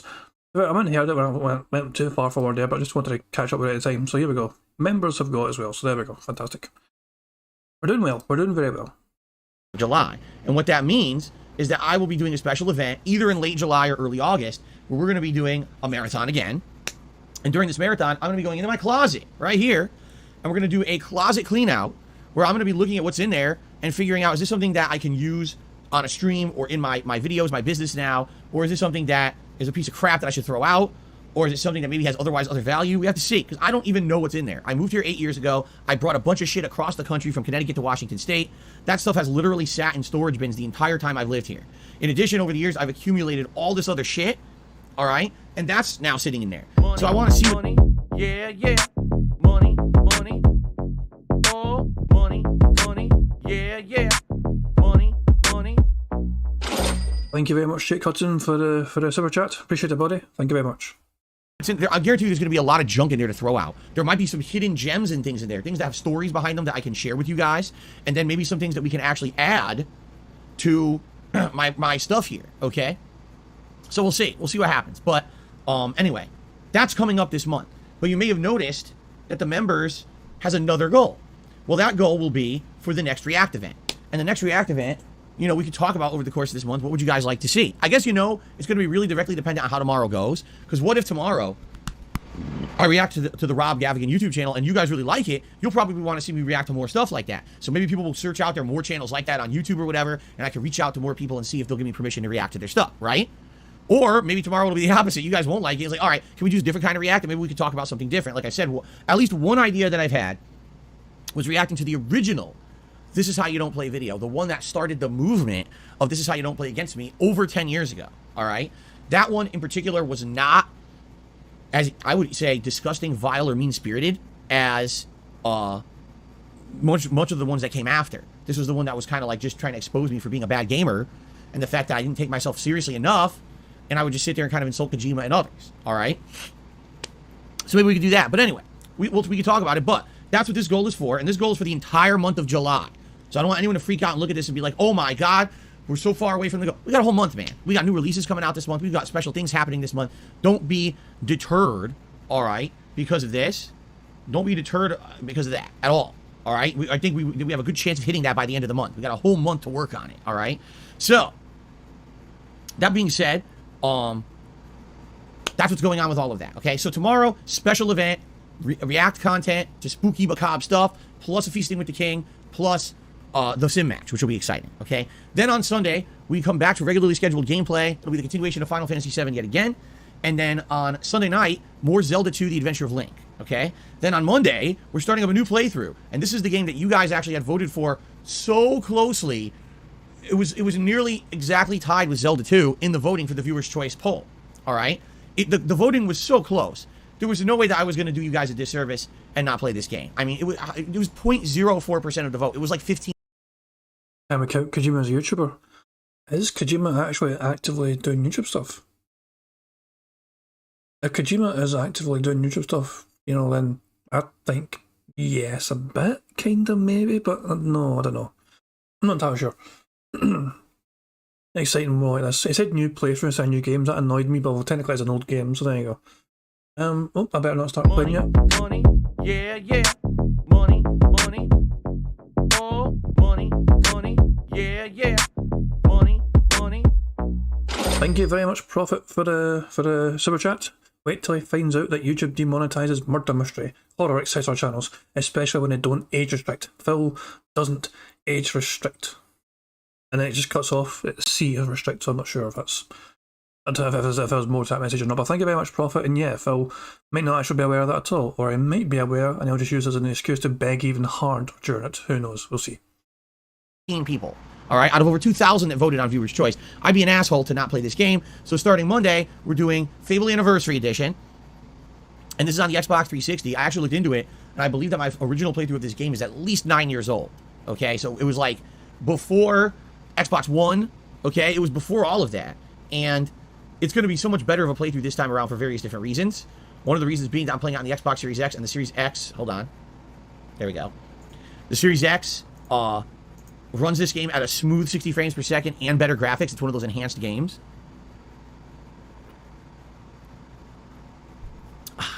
It should be pretty fun. So that's Monday's main gameplay stream, and then Monday night, we're going to do more Capcom Fighting Collection. Another fun fighting game stream on Monday night. Then on Tuesday, I'm actually going to leave the first stream as an open option. We could do more Final Fantasy VII if you guys are really digging it and want more, or we could do more Fable. So it'll be 2 back-to-back streams of Fable, Monday and Tuesday. What I'll likely do is either ask you guys on streams, or I might even do a poll, all right, to help determine what we're going to be doing on Tuesday. And then Tuesday night will be more Zelda 2. I'm hoping by that point we're at the end of the game. Seriously, like Zelda 2, I'm 3 dungeons in. I think the game has 5 to 6 dungeons. It's so the game is fucking so annoying. But I'm doing my best to get through it, okay? So that's the streaming week, all right? Now, keep in mind, there are new releases coming up. On the 19th of January, wow. On the 19th of July, there will be both Stray as well as Dusk Falls. 2 interesting and completely different kinds of games that I'll be playing. But he didn't say the word games, he said releases, new releases. New releases means new games. I want the tickets, but I'm not sure if I should. He's talking about new games. He's literally talking about new games, but he said the word releases instead of games. I'm annoyed. I'm annoyed. I don't know what to do. But outside of that, there's really nothing else going on in the realm of any new releases that I'm interested in this month, at least for now. I'm not saying that maybe there won't be an announcement, or maybe something won't happen where there'll be something new that I'm interested in, but for now, that's the 2 big ones that I'm interested in. So, outside of that, the rest of the month will likely be the continuation of Final Fantasy VII, the continuation of Fable, all right? Once we beat Zelda 2, I will be adding some more games to the mix. Likely some things we might have already discussed, like maybe Super Mario Brothers 2. I think I might want to check out some of the games that we had downloaded off of the PlayStation Premium or PlayStation Plus Premium tier, like War of the Monsters or Siren, or maybe even dabbling in some of the old school fighting games there. Maybe play a little bit of MotorStorm Apocalypse. I'm not sure yet, all right? But that's what I'm thinking. We'll think about it, and I'll go from there, all right? So anyway, it's going to be a good month, even though there's really not that much going on in the realm of new releases, and there's only really 2 that I'm interested in. We're still going to have good progress and everything, good fun all month long. Fair enough? Okay. So I've covered the members. I've covered pretty much everything. I'm just trying to think if there's anything else housekeeping-wise I want to cover before we get to the news. All right, you know what? I would say let's just jump right into the big story that I want to talk about today. Okay. I want to talk about GameStop and of course, their association with Game Informer. I want to talk about everything that's going on today with them, all right? But to do that, to actually properly cover a news story about the fall of a Titan company, a company that used to be huge and ginormous and synonymous with gaming, and basically like a ridiculously profitable company. In order to see how far they've fallen, you have to talk about their history of their success, okay? So, let's do that. Ready? When I was growing up, in the 1990s particularly, and you would go to a local mall, you would see a series of different kinds of game-related stores, okay? You probably don't remember any of these, but I do. Software, etc. Babbage's. Electronics Boutique, okay? These were all game stores that at that time were primarily focused on PC gaming. You would walk into these stores and you would...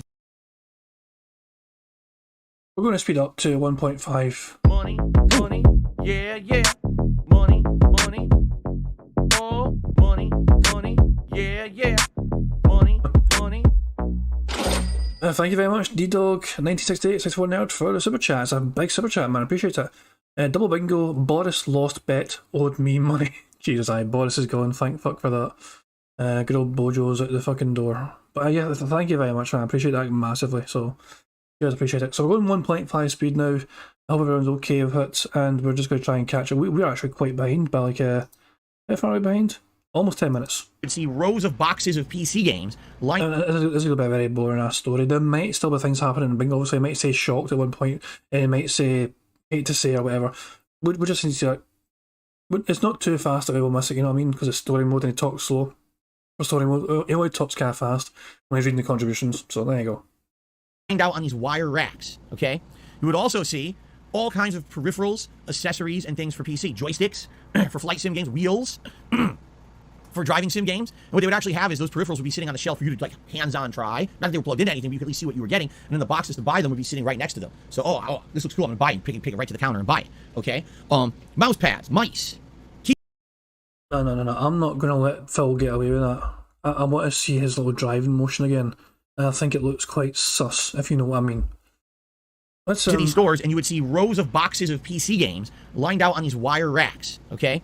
You would also see all kinds of peripherals, accessories, and things for PC. Joysticks. Hang on, I want to play this at normal. In fact, I actually play it at slow speed, just to really get a grip of what this motion was like. For flight sim games, wheels. There is.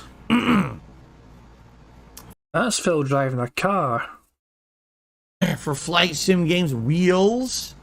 Yeah, milk that wheel. Milk that steering wheel. What the hell? For driving sim games, wheels. That is. Oh my god. For driving sim games. Hell? And what they would actually have is those peripherals would be sitting on the shelf for you to like hands-on try. Not that they were plugged into anything, but you could at least see what you were getting. And then the boxes to buy them. Joysticks. Oh, one more time. For flight sim games, wheels. This is just too funny for me. I'll go back to 1.5 speed set. I promise. For driving sim games. And what they would actually have is those peripherals would be sitting on the shelf for you to let's play hands-on try. Not that they were plugged into anything, but you could at least see what you were getting. And then the boxes to buy them would be sitting right there. We go. Okay. I just had to know. At 1.5, 1.75 is too fast. But don't worry, 1.5 speed. We'll catch up in no time. Here we go. Next to them. So, oh, this looks cool. I'm gonna buy it. Pick it right to the counter and buy it. Okay. Mouse pads, mice, keyboards, all that kind of stuff was actually sold in brick and mortar stores in malls. It wasn't like, oh, you go to Best Buy or Walmart or Target and you see their section there. It was you go to a specialty store in the mall to get that stuff. Okay. And then what ended up happening was, as gaming started to take off even more, all right, games started to become more cryptic. And I feel like this was actually a purposeful thing. What game developers started to realize is the more cryptic and challenging that they ended up making their games, they could sell more shit for their games. So for example, oh, you're playing a flight sim, but it's hard to control. Buy the joystick so you can play it more easily. Oh, you're playing a video game that's nearly impossible to figure out, like Secret of Monkey Island. Well, go to the store and buy the strategy guide or the tips book that tells you how to beat it. There was no internet at the time to go buy, just go look up tips. There was no game facts, nothing that existed. You had to go to the game store to figure out how to finish the games that you had bought and played at home. Now, what ended up happening was, over the course of the 90s, video games stopped being just about PC, and then the game store started to adopt console games more and more and more. NES, Sega, Mega Drive, and then it was, well, actually, in the United States, it was the Master System. I always get these confused, because Sega wasn't huge until Genesis, okay? So I remember seeing the NES in stores, and then a bunch of PC shit. Then all of a sudden, I start seeing Genesis, okay? And then Super Nintendo. So these were the era when those games were starting to get big, and you would either go buy the games outright at the game stores, or you would go to like Blockbuster Video or another video rental place to rent them and get a taste of what they were to decide if you actually wanted to buy them outright, okay? So, again, Software Etc., Babbage's, Electronics Boutique were the big three in the 1990s, the first half of the 1990s. These were the ones that you would always see. And what ended up happening was now they're selling console as well as PC stuff, and now you start seeing console game pads, third-party accessories, the power pad, all that shit starts showing up in the game stores as well, okay? Strategy guides and tip books become huge at this point, as well as gaming magazines. Nintendo Power, Electronic Gaming Monthly, Game Pro, all start to become giantly huge at this time because people want to be able to beat the games they're playing. And this was also the way that you would learn about new games coming out. So you would go to the game store, you would see all the games on the shelves, you would see all these cool, colorful peripherals, you would see a bunch of tip books, game magazines. It was a really exciting time. There was no internet to just explain everything to you instantly for free. Basically, these game stores had a ton of purpose in the 1990s, okay? Also, keep in mind, everything was brick and mortar back then. There was no digital games or whatever, so everything had to be bought in person. As time progressed through the 1990s and into the early 2000s, okay, sadly, the PC-related game stores started to fade.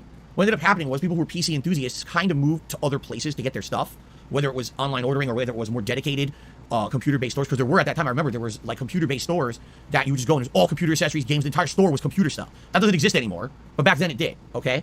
So I think what happened was the little boutiques to sell computer-based stuff either phased out or had to change, and then it became mostly console. So now you go to the mall in the mid-90s, and you go into electronics boutique, and it would be almost 100% exactly, CompUSA. Evil Zombies is a store like CompUSA. Exactly right. CompUSA was an American store that it was all PC shit. You could buy whole computers pre-built, PC accessories, software. It was giant. The store was humongous, wall-to-wall PC stuff, okay? Anyway, mall places became more about console gaming. So it was weird because now there's like a divide between customers. If you're a PC enthusiast, you go to the PC store, you know, outside of the mall down the street. But if you're into console stuff, you go to the mall and you go to the console stores. So at this point, I started seeing places like Software, etc., and Babbitt just go away. What a lot of people didn't realize is that they were bought out. Those stores were bought out by Electronics Boutique. Okay, around this same time period, mid-90s to late 90s, another store kind of popped up called GameStop. So now I remember, in my local mall, it used to be, okay, there's 100 stores, and they all kind of have the same thing. Now it became two. Electronics Boutique on this side of the mall, and GameStop on this side of the mall. And they directly competed. They were two completely different businesses, vying for market share, selling essentially the same stuff.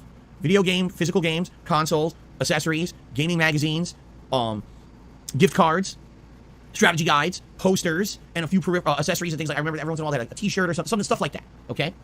So that was, you know, mid to late 90s as we're talking, as we're heading into the PlayStation era, and stuff like that. And then at some point, okay, in the 2000s, I can't pinpoint exactly when this happened, all right? At the height of console gaming, this wasn't like, oh, there was the console gaming crash. It was actually the height of console gaming, because I think, don't correct me if I'm wrong, but wasn't it around that PS2 era, PlayStation 2 was at its height, and PlayStation 2 was the best-selling console of all time at the time, that it all became one company. Like, I don't know if it was GameStop who won or Electronics Boutique. One company outright bought all the game stores up, and they all were amalgamated into one big, ginormous company called GameStop. Okay? It was weird because at one point there was an EB Games, Electronics Boutique, and GameStop all in my same mall, and I was like, why are there 3 game stores in the mall? And you would walk in, they were all exactly the same store. The layout looked the same, the product they had in each store was the same. I was like, how could this be sustainable? I go to my local mall, I walk into a game store, it's like, there's 3 of the same fucking store in the mall. But that's how big video games were at the time, is that you could actually sustain 3 of these. Imagine if there were 3 Starbucks coffee shops in your local mall. 3. All right? How could that be viable? How many people are drinking fucking coffee that you need 3 separate stores to handle the capacity? At that time, it was sustainable. That's how big video games were, brick and mortar back in the day. You could have 3 stores in the same fucking mall. Okay? Okay. So, then at some point, like I said, they all became GameStop. At least in the United States, by the way, I'm giving you my perspective from American, United States. This very well may be very different in other countries. I don't know. I'm talking about in the United States. Okay? Okay. So, continuing on. Really now, anywhere that you went to buy video games had to be a GameStop. Nothing else really existed. Yes, there was some indie stuff like independent stores left or right, or if you wanted to go to giant chains, again, like Walmart or Best Buy or Target, you could get video games there. But essentially, those places had a section of the store for it, but it wasn't like there was anyone who really knew anything about it. It's not like you could go there and get specialized help with video games or anything like that. It was just, it's something we just happen to stock and sell in our store that has everything. You know what I mean? It's kind of like, you go to the GameStop store, the people there know about video games. They're gamers just like you. They're trained in games. They know how to tell you what you need for each game. They're going to sell you all the accessories, of course, and shit that you want with the game. They know what they're doing, as opposed to if you go to one of those other stores, no one knows shit. They're just selling product, right? They're just here, take it. Okay? So anyway, the next time that I'd really like to talk about it is when I started really becoming a heavy customer of GameStop, was my early formative years as a YouTuber. So we're talking years of anywhere 2008 all the way through the time when I basically moved out here to 2014. Okay? So from 2008 to 2014, I had a regular habit every week. Basically every Tuesday, because for some odd reason, Tuesday was the day that new release games always came out in the United States. I don't know why. Since then, a lot of game companies have adopted a Friday release date, and it's worldwide. Back then, it used to be like, in the United States, a new game comes out on a Tuesday, the rest of the world gets it on Friday. Why does the United States get a 3-day head start? I have no idea, but that's what they used to do back then. Now, a lot of games are more worldwide release all at the same time, and usually it's a Friday, okay? But anyway, I digress. I would wake up Tuesday morning, early, okay? I would drive to the parking lot of my local GameStop, which would not be open yet. I would go to McDonald's, which was in that parking lot, and I would get a McDonald's breakfast, which usually entailed some kind of a breakfast sandwich, like a bagel with egg, cheese, and bacon, or sometimes I would be really disgusting and get their disgusting steak, egg, and cheese sandwich, which is so effing greasy, but tasted good. But it was so effing greasy, I never should have eaten it, but I did. Oh my god, their hash brown is absolutely disgusting. It's like a sponge of grease. You just want to vomit looking at it, and I ate it because I was stupid. And usually either a coffee or an orange juice, okay? So I'd sit there eating my really healthy American breakfast, waiting for GameStop to open, and the moment that they opened, I would be the first customer in the store, and I would buy whatever the new games were for that week. Sometimes I would have pre-ordered them and I easily pick them up. Other times I just tell them what I want. And then I would go home with those games. So usually GameStop opened around 10 a.m. So I'd walk right in, buy the games, come home, unbox them, and film a release day unboxing video. Me unboxing the games, talking about my experience with the franchise, showing you what was inside the box. I would quickly run and edit on that video, and then immediately upload it to my YouTube channel. Then I would start to play the new release game and record footage of it. Now, originally, I actually had a job, an office job that I was working for a helicopter company. So it wasn't really like that all the time. It was basically a new release day. After work, I would go to the local GameStop, pick up the games after work, come home and play them. And every night I would play each game for a couple hours and upload that footage. When I was laid off from that job in late 2010, then it became my hobby, or excuse me, my routine to my habit to go in the mornings, every Tuesday morning to GameStop to pick up the physical games, okay? Now, why did I buy physical games at GameStop? Well, there were two reasons. Number one, because you couldn't buy them online. There was no full digital distribution of games at this time. It wasn't until much later on, like the late life cycle of the Xbox 360 and PS3, where it became commonplace to pre-order and buy games online digitally. Before then, you had to get them physically. But the other reason was, back then, there was a lot of programs and incentives to get maximum trade-in value for your games. For someone like me who was playing so many games and then beating them so quickly, it actually panned out. So allow me to explain the process. So you would go to GameStop on release day, and let's say there was a week where there's 3 new releases. I would buy all 3 of them at once, which would be pretty expensive, admittedly, probably about $200 for buying 3 games. In some cases, I would also buy the collector's editions, which cost even more, but hey, that would just add value to the release day unboxing. And in some cases, I would also buy the collector's edition or regular edition strategy guides. And I would actually have those. And a lot of you don't know that, but back then before I was a live streamer, a lot of the times when I was doing my game playthroughs, I had a guide with me. I didn't reveal it. I never told anyone. But a lot of the times I was using a guide to get through the games because I was figuring I need to put out a playthrough of this fucking game in a relatively short period of time. I can't be getting stuck and stuff, okay? If you remember my original playthrough of Dark Souls, I outright bitched about not being able to buy the strategy guide, telling you guys that all the strategy guides in my area had been sold out, and that was one of the major reasons why I couldn't figure out how to play the game, because I didn't have anything to help me and hold my hand. So there you go. It makes a lot more sense now, doesn't it? Okay. So anyway, I cannot let that go. I know people want to catch up, not shit. I cannot just ignore that. All this time, I knew it wasn't a strange fact that Phil had used some guides back in the day before he was using like live streaming. But the fact he's basically said every single game he played when he got it on day one had a strategy guide where it explains. It doesn't actually explain how. Was he still so bad at the goddamn game, even with a guide? Has this man ever been able to think of anything on his own? The one game he said that he couldn't fucking play properly was the one he didn't have a strategy guide for. This man does not know how to do anything by himself. He doesn't even know how to play a goddamn game by himself. God, that was another fucking ear. Like right there. God, I can't believe this guy. So that would be Tuesday. And then, like I said, I would do my release day unboxing. I would start playing the games. Within a week, typically, I would end up beating most, if not all, of those games. And so the next Tuesday, when more games were coming out, okay, when more games would be coming out every week, I would bring... Money, yeah, money. Thank you, Brian Kinsley, for the sub. Appreciate it. Whatever games that I beat in the previous week and trade them in together while I was buying new games. Now, at this time, and they still have it to this day, GameStop had a program called the Power Up Rewards Program. What it is, it's a subscription-based program. You do it once a year, okay? And for a flat rate, you get a card. It's a club card. It says Power Up Rewards card. This card has many different features. Feature number one is that you get discounts if you buy used games. Now, I never bought used games. I always wanted to make sure my game worked, so I always bought a new game, all right? But you would get a discount if you wanted to buy used games. Number two, you would get a trade-in credit bonus when you traded in games, and frequently, at this time, a decade ago or more, GameStop would feature bonus promotions for trading in multiple games at once. So, for example, I would buy, I don't know, 3 games, Bulletstorm, fucking Wet, and who knows, some other shitty game, right? And I beat them all within a week to a week and a half. I'd go back to GameStop and trade all 3 games in at the same time. I would give them my power-up rewards, and then I would buy the new release. So here's what they would do. Oh, okay, well, here's a regular trading credit, but because you're trading in 3 games at once, there's a bonus 20%. Oh, but because you're applying this immediately to the purchase of a new game, there's another bonus 20%.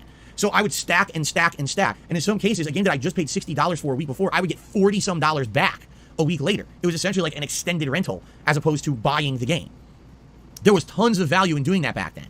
Now, a third thing that you would get, all right? A third thing that you would get in regards to this is that as being part of the Power Up Rewards program, you would get a subscription to Game Informer magazine. Now, a lot of people aren't aware, Game Informer is owned by GameStop. Even though they're supposed to be an independent game magazine covering games from all over the world, doing game reviews and everything, they're supposed to be legitimate games media, they're owned by GameStop. A lot of people don't know that. They started in the 1990s as an independent game magazine, and they were directly competing with other magazines like EGM, GamePro. But over the years, they were somehow bought out and assimilated by GameStop to become a competitive advantage for that game company. So, a supplementary thing you would get when you got that Power Up Rewards thing is you would get either a print subscription to Game Informer, or you could choose to receive the digital issue via like a link via email, which was dumb. The digital issue was already online. You could just go right to their website. So essentially you get print or nothing, it didn't really matter, but you get the Game Informer subscription, okay? So there you go. A lot of people didn't know that over the years and didn't understand the relationship between Game Informer and GameStop. And it's funny because you might have noticed in the last 15 years, a lot of these gaming magazine publications have vanished. PlayStation Magazine, Xbox Magazine, EGM at one point went away. I think they've now been rebooted and come back, but they went away. I don't know if GamePro is still around. But essentially what happened was, in the last 15 years, everything's gone online. Every game media company, everyone just has become an online presence, an online website, and the print media is pretty much dead. Yet Game Informer carried on. And the reason being was because they were supplemented by income from GameStop. No one was really actively paying for a Game Informer subscription anymore. You were just getting that subscription as a part of being a member at GameStop. So they persisted and persevered while every other major magazine was failing and closing. They found a way to sustain, okay? It was an interesting business relationship. So, at this point, my early years as a YouTuber, GameStop was kicking because they were really the only standalone game store. Yes, you could easily go to Walmart or Target or Best Buy or a million other stores and just buy games, but GameStop was the one-stop shop. You go in there, you could buy games, accessories, peripherals, used games, gaming magazines, gaming strategy guides. It was all there, all right? But what ended up happening, sadly, over the course of the first half of the 2010s, was that internet got a lot better here in the United States for most people. Not everyone, but for most people, the internet dramatically increased in quality. And when that happened and the infrastructure was improved, it became way more viable for people to start getting everything online. I mean, take a look at places like Netflix that went from a mail-in service, mail out for a movie, and they send you the physical DVD to, oh, now it's just an on-demand thing. I get everything digitally over the internet, right? The same thing started to happen with video games. Now, you didn't have to go to the physical store to buy a physical game anymore. You could even pre-order the game early online on your respective network, whether it's Xbox Live or PlayStation Network. You could have that game pre-loaded on your current gen console, PS4 or Xbox One early, and then at the moment of release in your time zone, it would unlock and you could play it right away, and you never had to physically go to the store. Now, you might say, well, of course that's an advantage, but at the same time, what about the whole trade-in value, right? Interesting point, because if you were someone who bought as many games as I did, and you traded in multiple games at the same time, then you would see the value in still buying the physical copies of games. And in fact, I continued to buy physical copies up until I'd say right about 2015. I moved out here in Washington in 2014. I was still buying physical copies at the time. What I would do is go on a Tuesday morning, instead of going to my local McDonald's, there was actually a Jack in the Box that used to be on the way to the game store. So I would go get the games on the way back, stop at Jack in the Box, get a breakfast sandwich, eat the breakfast sandwich at home quickly, and then jump in here, do an unboxing, and then start playing the new game. You see? But here's what ended up happening. A couple interesting things, okay? First of all, I started to realize that getting up early in the morning just to drive to the store, pick up the game on release day, drive back home, okay? And then have to physically unbox and do all that. That was a lot of work and a lot of time wasted. You know, just to give you some perspective. Right now, if I were picking up the physical game, all right, I wouldn't have been able to start my stream at 10:45 a.m. and do a pre-stream like this or a podcast, level 1 podcast. I would have been driving home. I probably wouldn't have been able to start this stream till like 11:30, if not later. It was a lot of time investment to have to drive to the store, get the physical game, drive back, okay? In addition, over the years, what I started to notice was that the trade-in values at GameStop started to dwindle dramatically, okay? And I'm not talking, oh, maybe a few dollars here or there. Like I told you, I used to purposely save up my used games to have like 3 at a time, trade them in with the Power Up Rewards, and I would get sometimes $40 back for a $60 game I just bought. Now I start to trade in games, I start to notice, wait a minute, how much did I just get? $22. Okay, so I trade in 3 games, and I barely have enough to cover the cost of 1, and I have to buy 3 new games this week. I'm not really getting the value anymore that I used to get. And it was funny because they definitely started doing this. They were reduce the trade-in value a little more, reduce it a little more. Then they stopped doing the promotions where if you trade in more than 1 game, you get a bonus. Then they just stopped it altogether. Now what they did, they changed this program that now it's, oh, you just get a flat rate of trade-in value per game, period. There's no way to buff it. There's no way to get bonus. You just get $20 per game, period. That's it. Deal with it.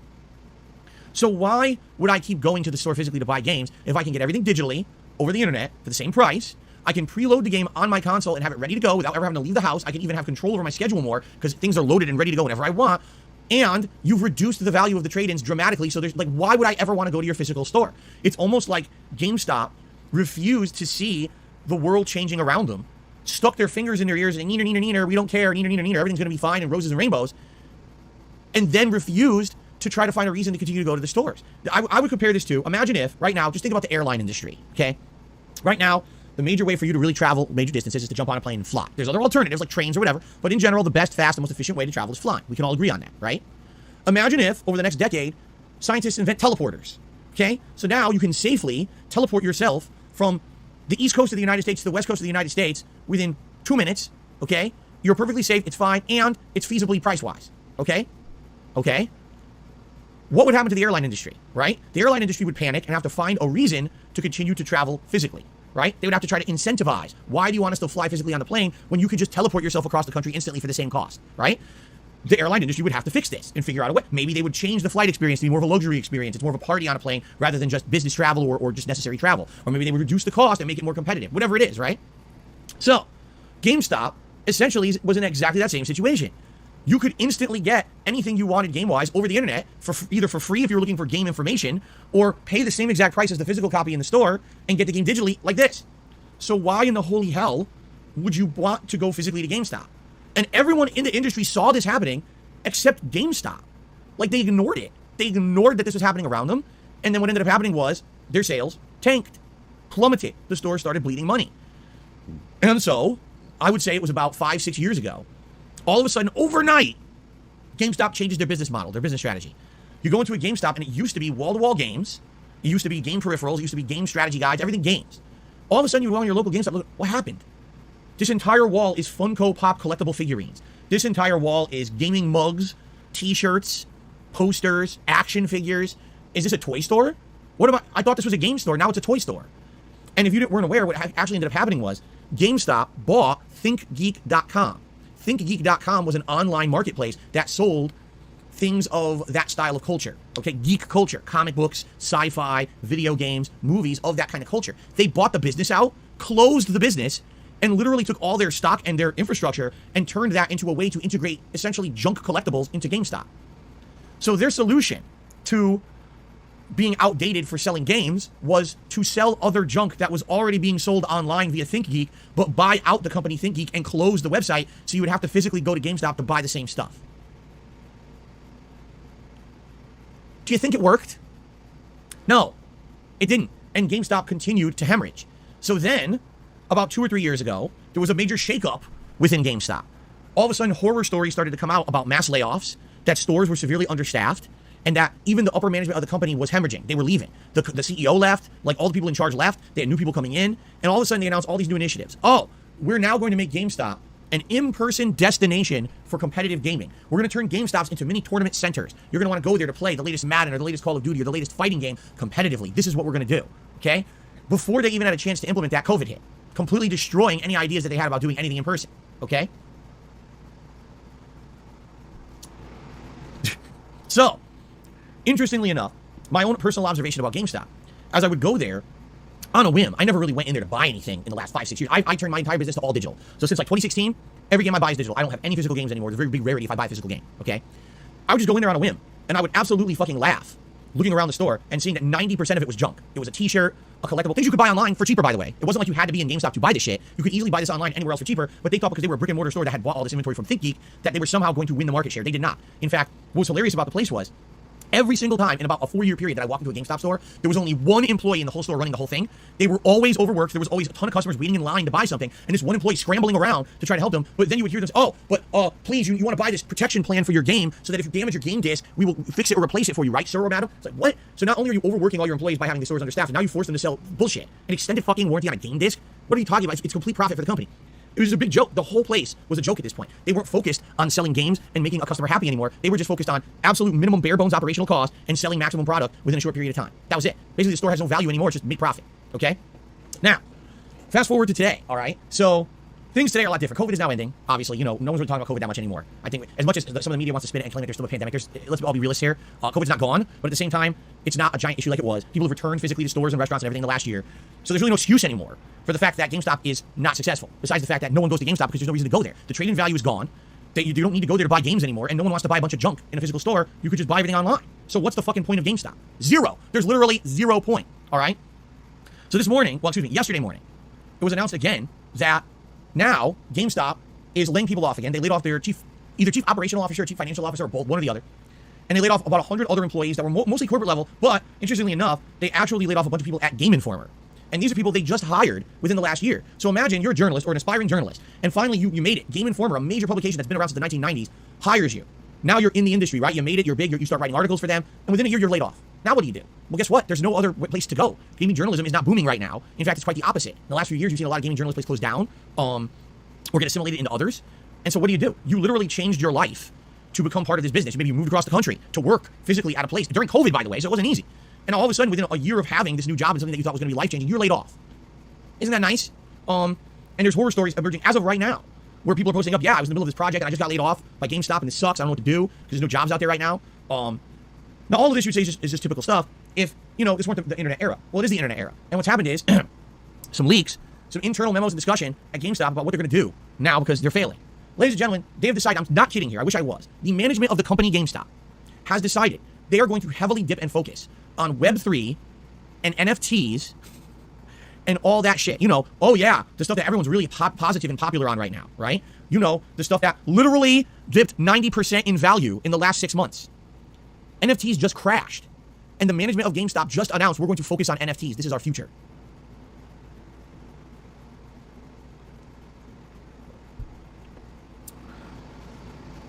You know, I feel bad, and the reason I feel bad is because in those earlier years of being a YouTuber, I liked going to GameStop and talking with the employees there about the games that I was playing and trading in and seeing the gamers in person. There's some unique experiences I had. I actually remember being in line to either pre-order or actually pick up Grand Theft Auto 5. I can't remember which. And as I was in line to get the game, I had some unique conversation that I overheard about the Xbox One. I told you guys about this, that the Xbox One launch with Don Matrick was a huge flop because the guy was a jackass. And he had all these ideas that were way ahead of their time that he never should have forced down everybody's throat. For example, oh, well, Xbox One is going to have no ability to trade in games because everything's going to be tied to like an internet ID number, and therefore when you buy a game, your license is tied to you. You can never trade in your game. You need to have internet access to even play a game. Every Xbox One will come with a Kinect, and you have to have the Kinect enabled and all that. So all these terrible things. Now, at the time, it was a huge controversy, and they went back on all that and changed it all. So by the time the console launched, almost none of that stuff was true anymore. But Jasper's right here. You're gonna jump up here? Here he comes. But the funny part was I'm standing in line at GameStop, and I'm hearing the kids in line talk about the games, and they're like, yeah, no one wants an Xbox One. Didn't you hear about all the horrible things about it? You can't trade in your games, all that. And I'm thinking to myself, all that stuff changed 2-3 months ago. But the problem is, in the game industry in particular, first impressions are everything. When an Xbox One was announced, all that stuff was said, and these people never realized that had changed. They thought that was still very much the case. So it was interesting to physically be there with people in person who were interested in games, talking with them, listening to them and the things they said, their concerns. It was a unique time, for sure. And I remember growing up in the 90s and hanging out. I have friends who worked at GameStop, and I would hang out at GameStop or EB Games with them, talk about games, look at the newest games. You know, it was a thing. It was a cultural thing. And what's sad about it is, in the last decade, we all saw the warning signs that this kind of thing was going to have to change. We were like, man, everything's going digital, man. You know, everything's instantly available on demand. You can get it right available over Xbox Live or PlayStation Network or to some extent Steam on PC. You don't have to physically buy games anymore, right? All the information about a game is now online. You don't have to buy a strategy guide or a magazine anymore. You can just get everything instantly over the internet. Why do I need GameStop? And we saw this collectively together. I felt bad going to GameStop every week buying these games and realizing, man, I really need to do this anymore.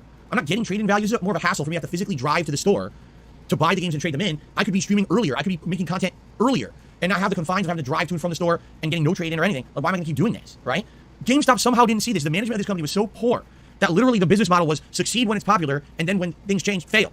I hate to say it, but there's been things like this before. The airline industry, which I already referenced. The airline industry in the 1990s was booming. It was a record high number of people flying to travel. People saw flying not only as completely safe, but luxurious. You would get on a plane for cheap. It wasn't even expensive. You would get on a plane and get a full meal on that flight. Everything on a plane was a nice experience. And then 9/11 happened.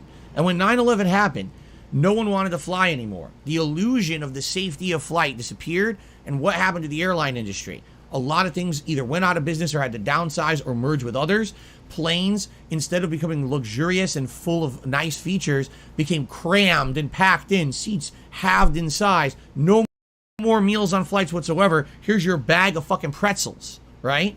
Everything changed for the worse because they never prepared for the possible situation that something could go wrong with flights and people wouldn't have as much demand for it anymore. Literally, GameStop had case studies available to see that this has happened with industries before, and not once did the management of this company have the intelligence or foresight to realize this could happen to them, even though everything around them was saying it was happening.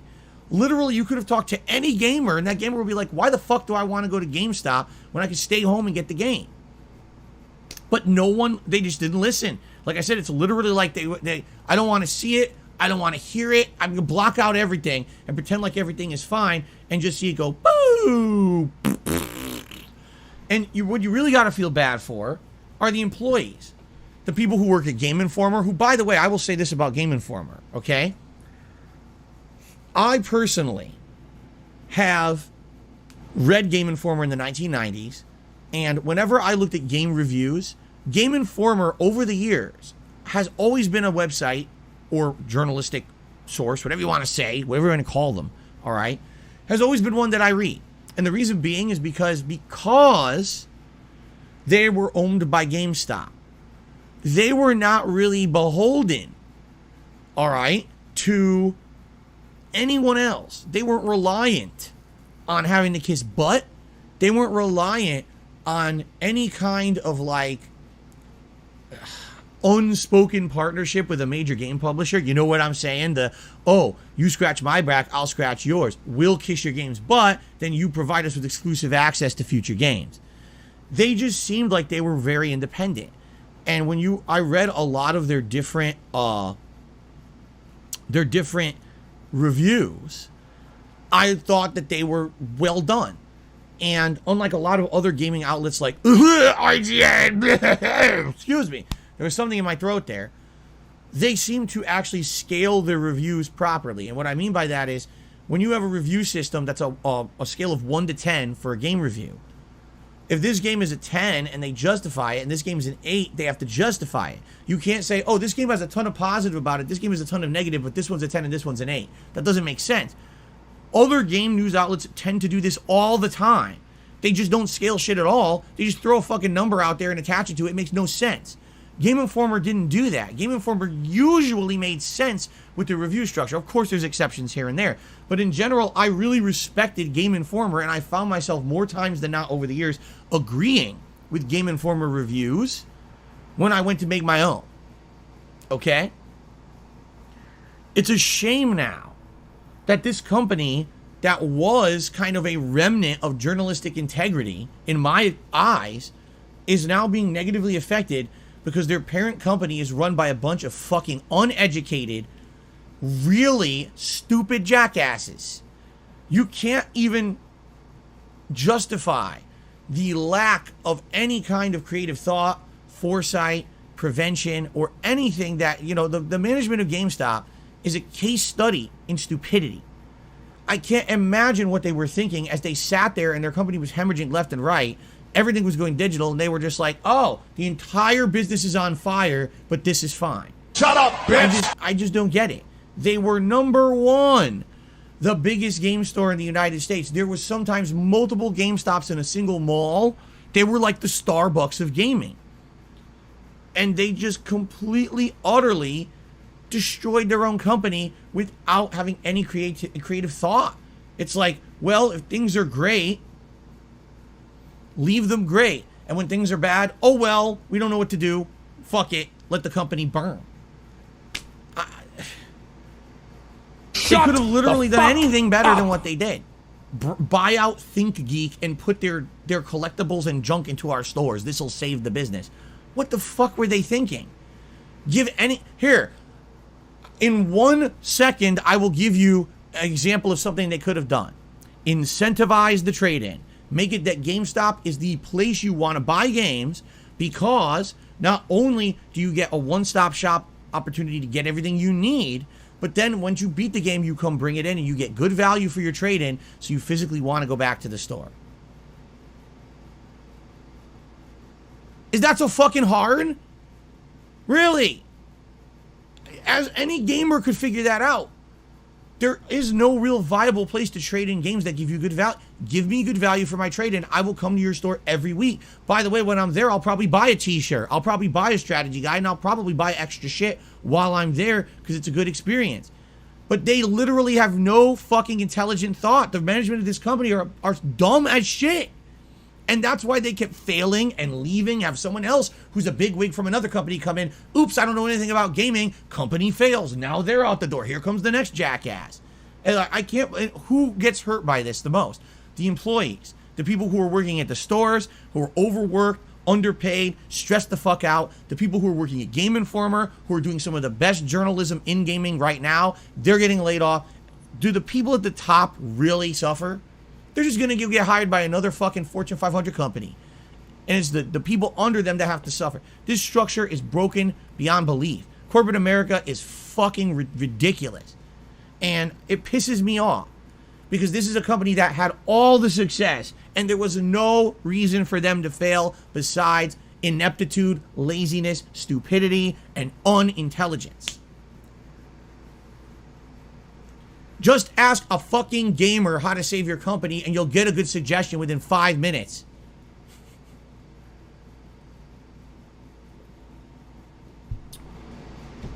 All right. Anyway, so what's happening right now? Today, people are publicly speaking about they just lost their jobs. It's terrible. I already read 3 different tweets about it. People who worked at Game Informer or otherwise in the company who lost their jobs, and it's just getting worse. They literally are going to invest in NFTs when NFTs just lost 90% of their value. All right? It's this simple. I hate to say it, but I'm going to say it, and some people will hate me for this. Some companies need to fail, and GameStop is one of them. I recommend if you work for GameStop or Game Informer right now, I likely would say you need to look for another job. All right, just being real and transparent here, okay? You need to look for another job. Your company is run by idiots, okay? It's not your fault. You're probably a hard worker. You're probably a determined person. Your company's going to fail. There's no way this is salvageable at this point unless they completely rout the entire management of the company from the ground up. This company is dying. It's bleeding out, and there is no one there trying to save it. They're all idiots. So I strongly recommend, if you work for GameStop, Game Informer, or anyone in that umbrella, all right, you've got to get the fuck out. Do it for yourself. Protect yourself and your families. Don't think this place is going to be around anymore. This place is fucked at this point, okay? And I hate to say it because I don't want anyone to lose their jobs. I don't want anyone to be negatively affected in any way by this, but there is absolutely zero evidence that the people in charge at GameStop have a single iota of intelligence in their heads or know what the fuck they're doing in relation to video games, which is the point of their company, okay? Please do yourself a favor, leave the company and get out while you still can, rather than being shocked, like what happened with me, where I was blindsided and shocked and I got laid off and screwed over, and I was so insanely lucky to have had a hobby going with YouTube at the time that I could fall back on this and turn that into a living. Because if I didn't, I would have literally lost everything. All right? Please. The writing on the wall, the writing ain't on the wall. The writing's on a giant fucking neon billboard blinking in front of everyone in Times Square, New York City. GameStop is going out of business. Fuck that company. Get out. You need to do what's best for yourself. Okay. Ladies and gentlemen, let's do some quick shout outs and then we'll get started with gameplay for today, shall we? All right. Yes, Inactive, we just talked about the esports concept that failed because of COVID. On the YouTube side of things, Jade has re-upped his membership for 14 months this morning, apologizing he was a little late. You don't ever have, Jade, you never have to apologize on my stream for anything, man. Seriously, thank you for the continuing support. And Fan of Lovecraft re-upped his membership at the Ultra level for 5 months, saying, I just got done watching The Dark Crystal. It's a great movie by Jim Henson. I agree. At a time when a lot of the stuff Jim Henson doing was very whimsical, like Fraggle Rock and the Muppets, The Dark Crystal was meant to be an actual dramatic, serious movie. And a lot of people didn't get it because it was so different from the other stuff he did with puppets. But it's really culturally significant and actually a really great dramatic work. If you haven't seen it, I recommend at least you give it a watch just for frame of reference. All right, on the tips side of things, all right, I received a $5 tip overnight from Ju Dante, who says, I am sad that former Prime Minister of Japan, Shinzo Abe, was murdered today. Rest in peace. Shout out to Slayer, Holy Warrior Tonin, Kagome, and Clyde Baxter in the chat. So thank you for the tip, and yes, we already talked about it at the very opening of this podcast.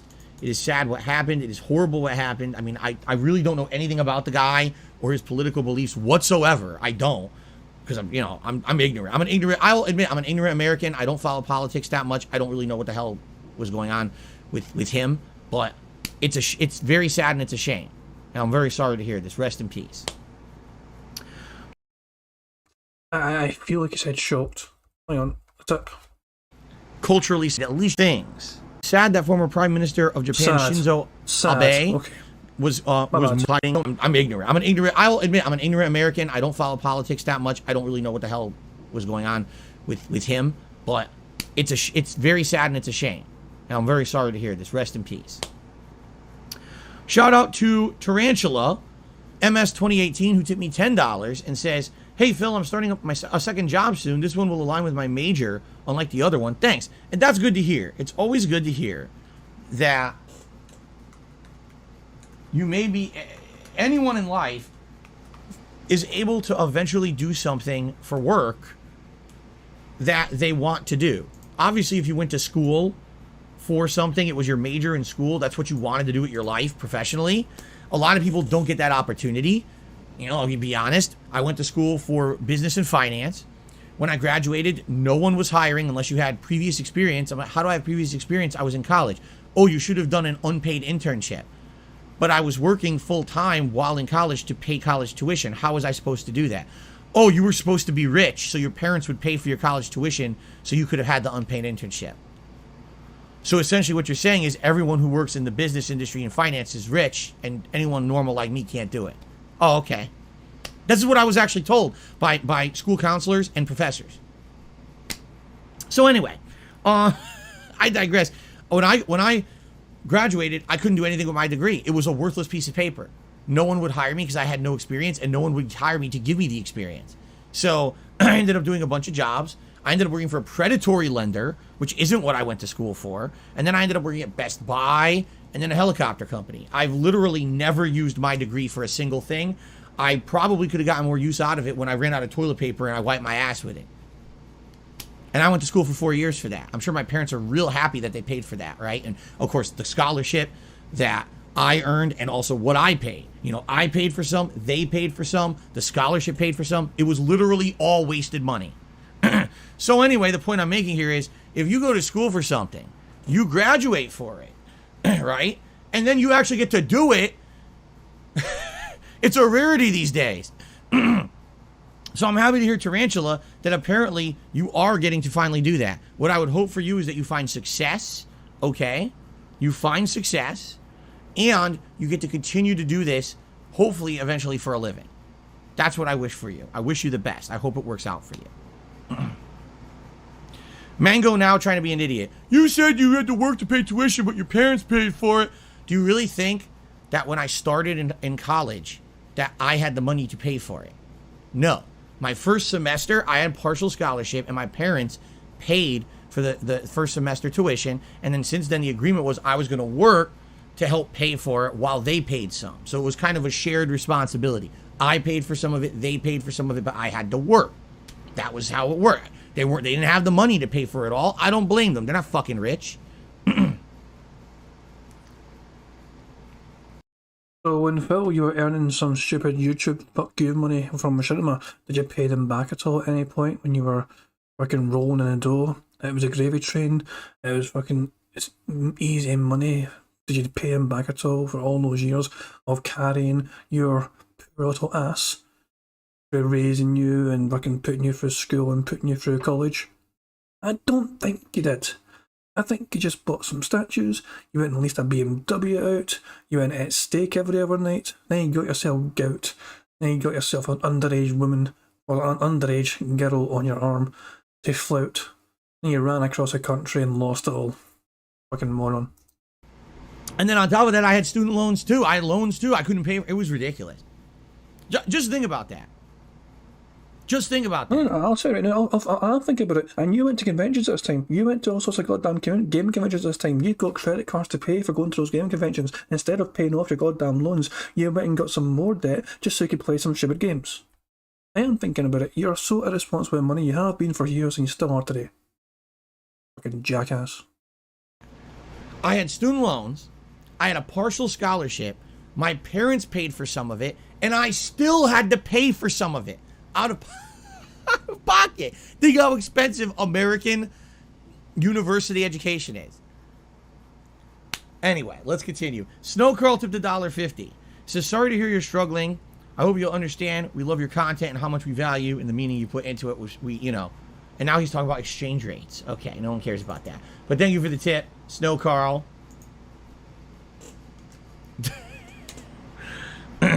Okay. I got a partial scholarship. Now people are asking about this. We got to end the podcast. It's gone too long. But yeah, back then, no one was offering full scholarships. No one was offering full rides. It was like all partial.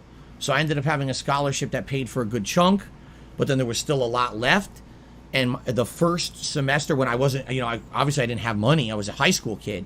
My parents said, we will pay up front, but then you got to try to get student loans and you got to pay for whatever. So basically I got some loans. I had to pay for some out of pocket. You know what really was the most expensive part? The fucking textbooks. I could only assume it's worse now, but I remember every semester dreading I had to make the bookstore trip.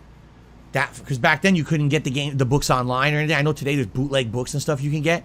Back then it was like you had to go to the bookstore, you had to buy all the books, And the books, I'm not kidding, the books would be anywhere from $80 to hundreds of dollars per book. Oh no, poor you, Phil. Were you not able to get a discount for trading them back in after you're finished with them? Like a 20% discount like you got GameStop for all those games? No? Oh, poor you, Phil. Poor little Phil. There was one time I remember for one semester of college, I walked out of there and I spent over $600 out of my pocket. That was me working. That was my money on the fucking textbooks for one fucking semester.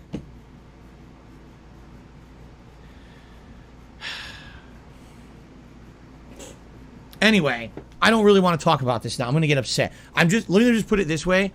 I'm very happy that I'm not in the education system in the United States anymore. I never want to go back into it. I really, really, really hated that time of my life. I feel like that was a time I was completely scammed and screwed. I was promised the world and completely cheated out of not only years of my life, but money and time that I could have been working on building something to better myself, a career. Instead, I wasted time and money.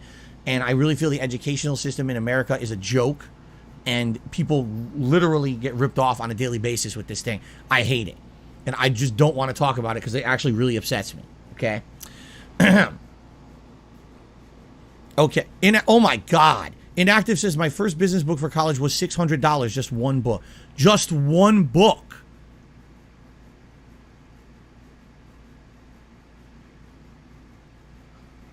Let's end the Level 1 podcast for today. Before I get really upset, I need to start playing some video games. Okay? Guys, thank you. Thank you for listening. And let's get started chilling with games so that I don't explode and break my windows. Start smashing things in the office. Okay. Jasper, you're being very silly. He wants rubs right now. That's what I'm doing. You're like, what the hell is he doing? I'm petting Jasper. He wants pets right now. He's dying for pets and attention. Here you go. Okay. Ladies and gentlemen, thanks for watching. See you next time. Okay. I stopped recording. People want me to pick you up, buddy. Do you want to jump up here? Here we go. Here we go. Hi, Jasper. People want to see the Jasper kitty. You know, they think you're very cute. Did you know that? Did you know that? People love the Jasper kitty. All right. He doesn't like to be held like this for too long. I'll put him down. He likes to be held. He likes to be held, like, for example, we'll both be sitting down on the couch and he'll snuggle me, or I'm laying on bed, he'll snuggle the side of me. He loves to stick his leg over your arm. If you put your arm out like this and you're petting him with your hand, he'll put his leg out, whoop, like this. It's very cute. Anyway, let's get ready here to play a game. Ah, don't bite my toe. Oh, you're so fresh. He wants to play. You're so fresh. You want me to go get the toy? I might have to get his toy. He's biting my foot. Hold on. Don't bite the foot. Don't bite the foot. Let me get his toy. Hold on. Alright. While this fucking idiot's going away, actually, it's something I'm kind of curious about myself. Right, give me a second, guys, right? Just give me a wee second here to try and find something. Hang on.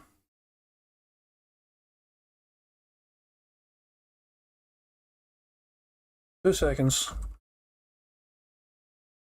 Bachelors of Science, degree, finance.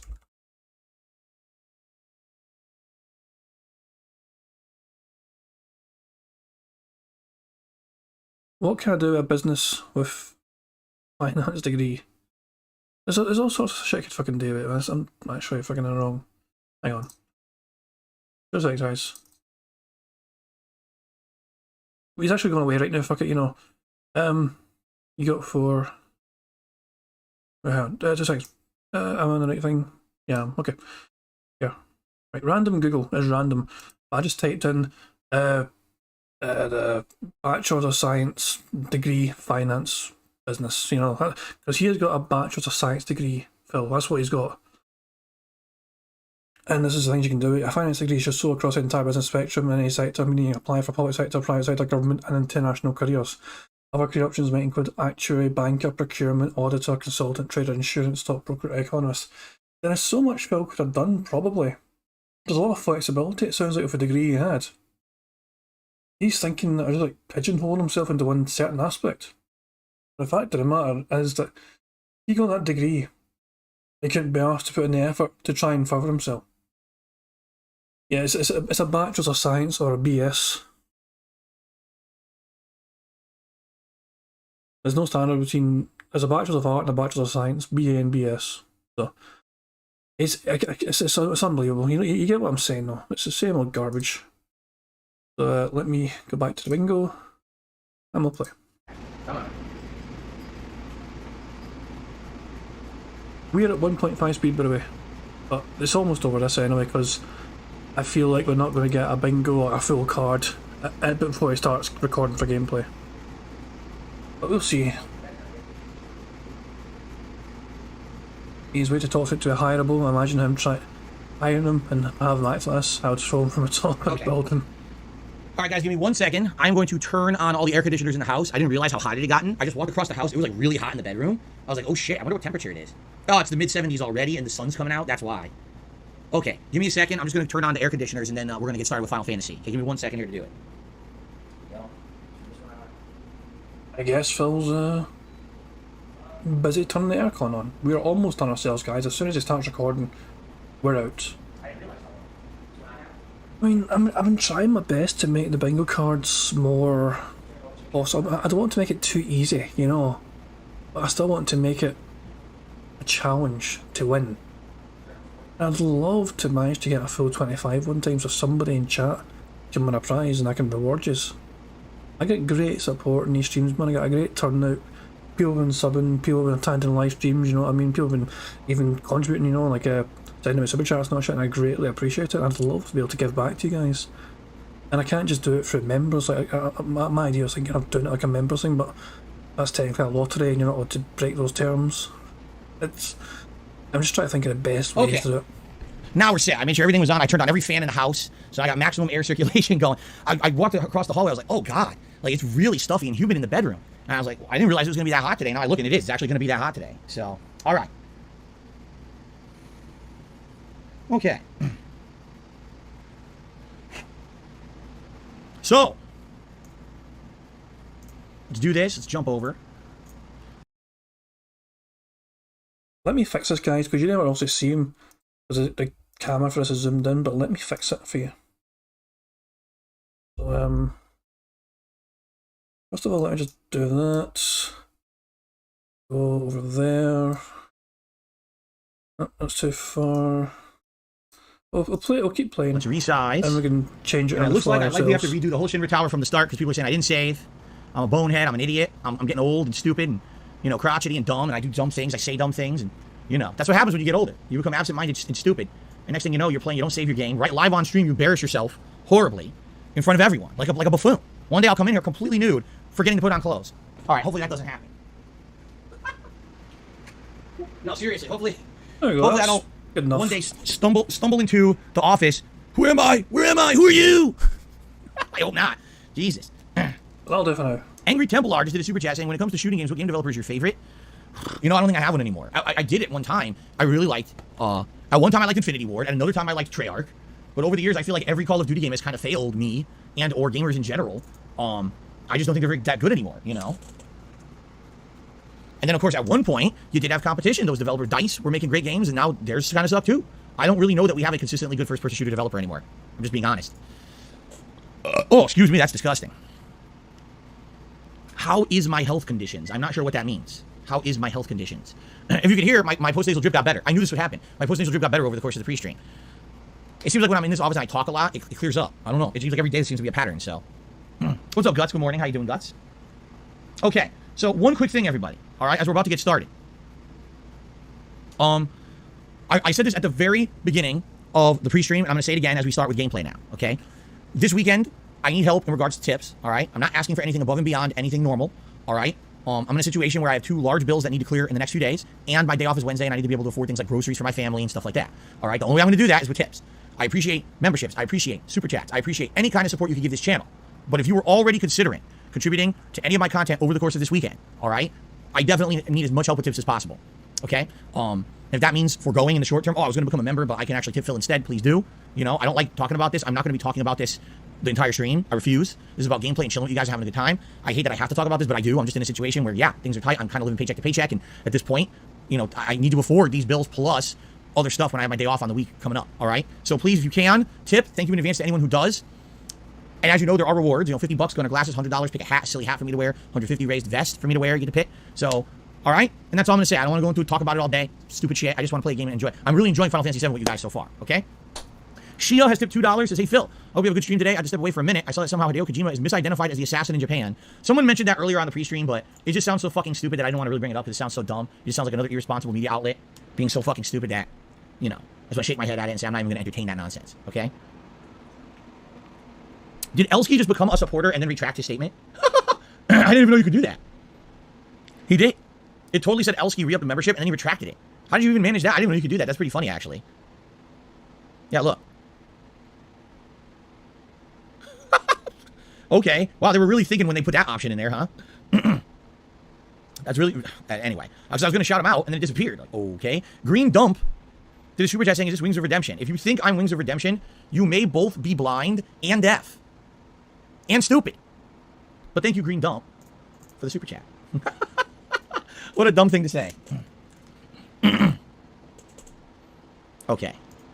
Angry Templar thinks I should have a mask goal. Raise a certain amount of support on a stream and put on a mask. I think that's pretty ridiculous. Plum Girl, no. I didn't say he retracted his membership, but there was a message that posted up in the stream chat saying, oh, 14-month re-upping, and then it disappears. It was retracted. I'm like, why? How do you do that? Why would you do that? That's weird. Papa Vera is asking, this run will I try to find rare items and fight rare boss encounters. That's really up to the viewers. And the reason I say that is, as I've explained, I would be down for doing whatever. If people are really enjoying this playthrough, all right, and they want to see me do that kind of stuff and spend time on it, I would consider it. Or if people are like, I just want to see you beat the main game. We don't want to see you grind too much and it take too long with the playthrough. We can do that, or we can do a hybrid. It's up to you guys. I'm down for whatever. As long as we're having a good time with the game, and people, like I said, they show up, they engage, they support. As long as it's doing good, and as a playthrough, I have no reason to not take my time with it. All right, a little loud, thank you guys. This game always is loud for some reason. There we go. I think that's better. I wonder why this game is so loud compared to other games. Any better now? I want to make sure we're good before I start. Better? I don't think the game saved. I think we have to do the tower. We didn't do much of the tower. We only did like 5 floors, which is like 10 minutes. It's not a big deal. It's good now? All right, let's get started. Hello, everyone, and welcome back to Final Fantasy VII. My one and only... Guys, that is official end of the bingo. We started recording for fucking YouTube for the gameplay, so that is where we're going to have to leave the bingo side of things. We have got 4 different bingos, is that? 3 different bingos? Hang on. So we've got the top row, my wife, new games, members, drinks, and Twitter. We've got the far right column, Twitter, arm flail, years ago story, burp, YouTube legacy story.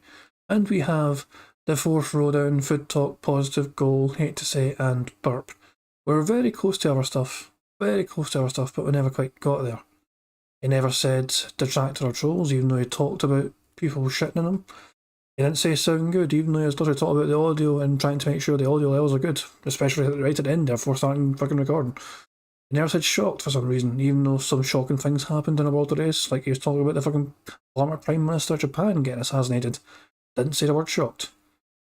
He was desperately begging for tips twice, but he never said here's a deal. Usually he says here's a deal when he's trying to force an ultimatum on his fans, and yet for some random reason did not say it. So it is what it is, guys, there's things that he could have easily said on any other day with the same kind of topics and subjects, but for whatever reason, he just never sent them today. So, shocked at 2:59:47 live stream. Wait, did I actually say it? I've only been recording for 2 minutes, 2 hours and 29 though. Is that right? Is that an accurate timestamp? I've not even been recording for that long, D-Dog, so I'm not sure if that's an accurate timestamp, pal. But did he actually say shocked and I missed it? If he said shocked and I missed it, then I'll by all means tick it and include it, but yeah. It's just we're unlucky today, I think. But I think some more fine-tuning and tweaking of the bingo card in general. The person that mentioned Kojima being mistaken for being an assassin was reported by a Greek news outlet called Ant1. 206. I mean, if he said it, I'll mark it by all means. That means I got 4. And that means if we got another bingo, and sorry about that, but clear this. Let's have the horns. So there we go. We have 4 different bingos after all. And we're 5 away. 20 out of 25 is a great return. And 4 different bingos is also a good return. But the elusive 25 out of 25, the full house, the clean sweep, still can't quite get there. And it annoys me we can't get that. I really want to be able to get that. Because as I'm saying, I'd love to be able to give back to you guys one time. You say, hey, we got a full card and somebody can win a prize. And YouTube's kind of awkward where giveaways, you got to make sure you don't do anything which can piss off YouTube. And it's like I don't actively push this knowledge I'm trying to give a prize to someone for hitting, again, a full card in bingo. Basically, people come here if they want to come here, and they have a chance of potentially winning a prize if they get a full house in bingo. If people want to be involved in getting that prize, they can be. I don't try and do whatever. You know what some YouTubers used to do back in the day? Used to do big giveaways up. Subscribe and leave a comment to be part of a potential thing to win a giveaway and all that shit. Fuck that shit. That's just fucking clickbait garbage. But I genuinely just would like to be able to give back to you guys without pissing YouTube off in the terms of services. And I think this is like one of the only fair ways I can do it, you know? So, I don't know. We're unlucky today anyway, guys. But I'm going to call it there. We're 20 out of 25, as I said. Good bingo card. 4 times a win for the different lines and rows and columns, whatever, you know, but we've done quite well. But yeah, hope you guys enjoy a weekend. I might or might not do bingo tomorrow. I'm not entirely sure yet. And I know Cobain, I know it's not exactly a case of needing anything, but I just want to, you know what I mean? Because I've received a lot of support from you guys, you know, and I don't like to just take and take and take, you know what I mean? I'd like to be able to give back. It's just my nature a wee bit, you know what I mean? I don't give too much back. I'm no fucking Mother Teresa, you know, but I like to be able to give some back, you know. But yeah, guys, I hope you enjoy your weekend anyway. I'm not sure when I'll be back doing bingo. It might be tomorrow. It probably will be tomorrow unless something comes up. But I hope you enjoy your weekend regardless, whether you make it to bingo or not yourselves. And yeah, enjoy the rest of your Friday, guys. And I'll catch you all later. Peace out.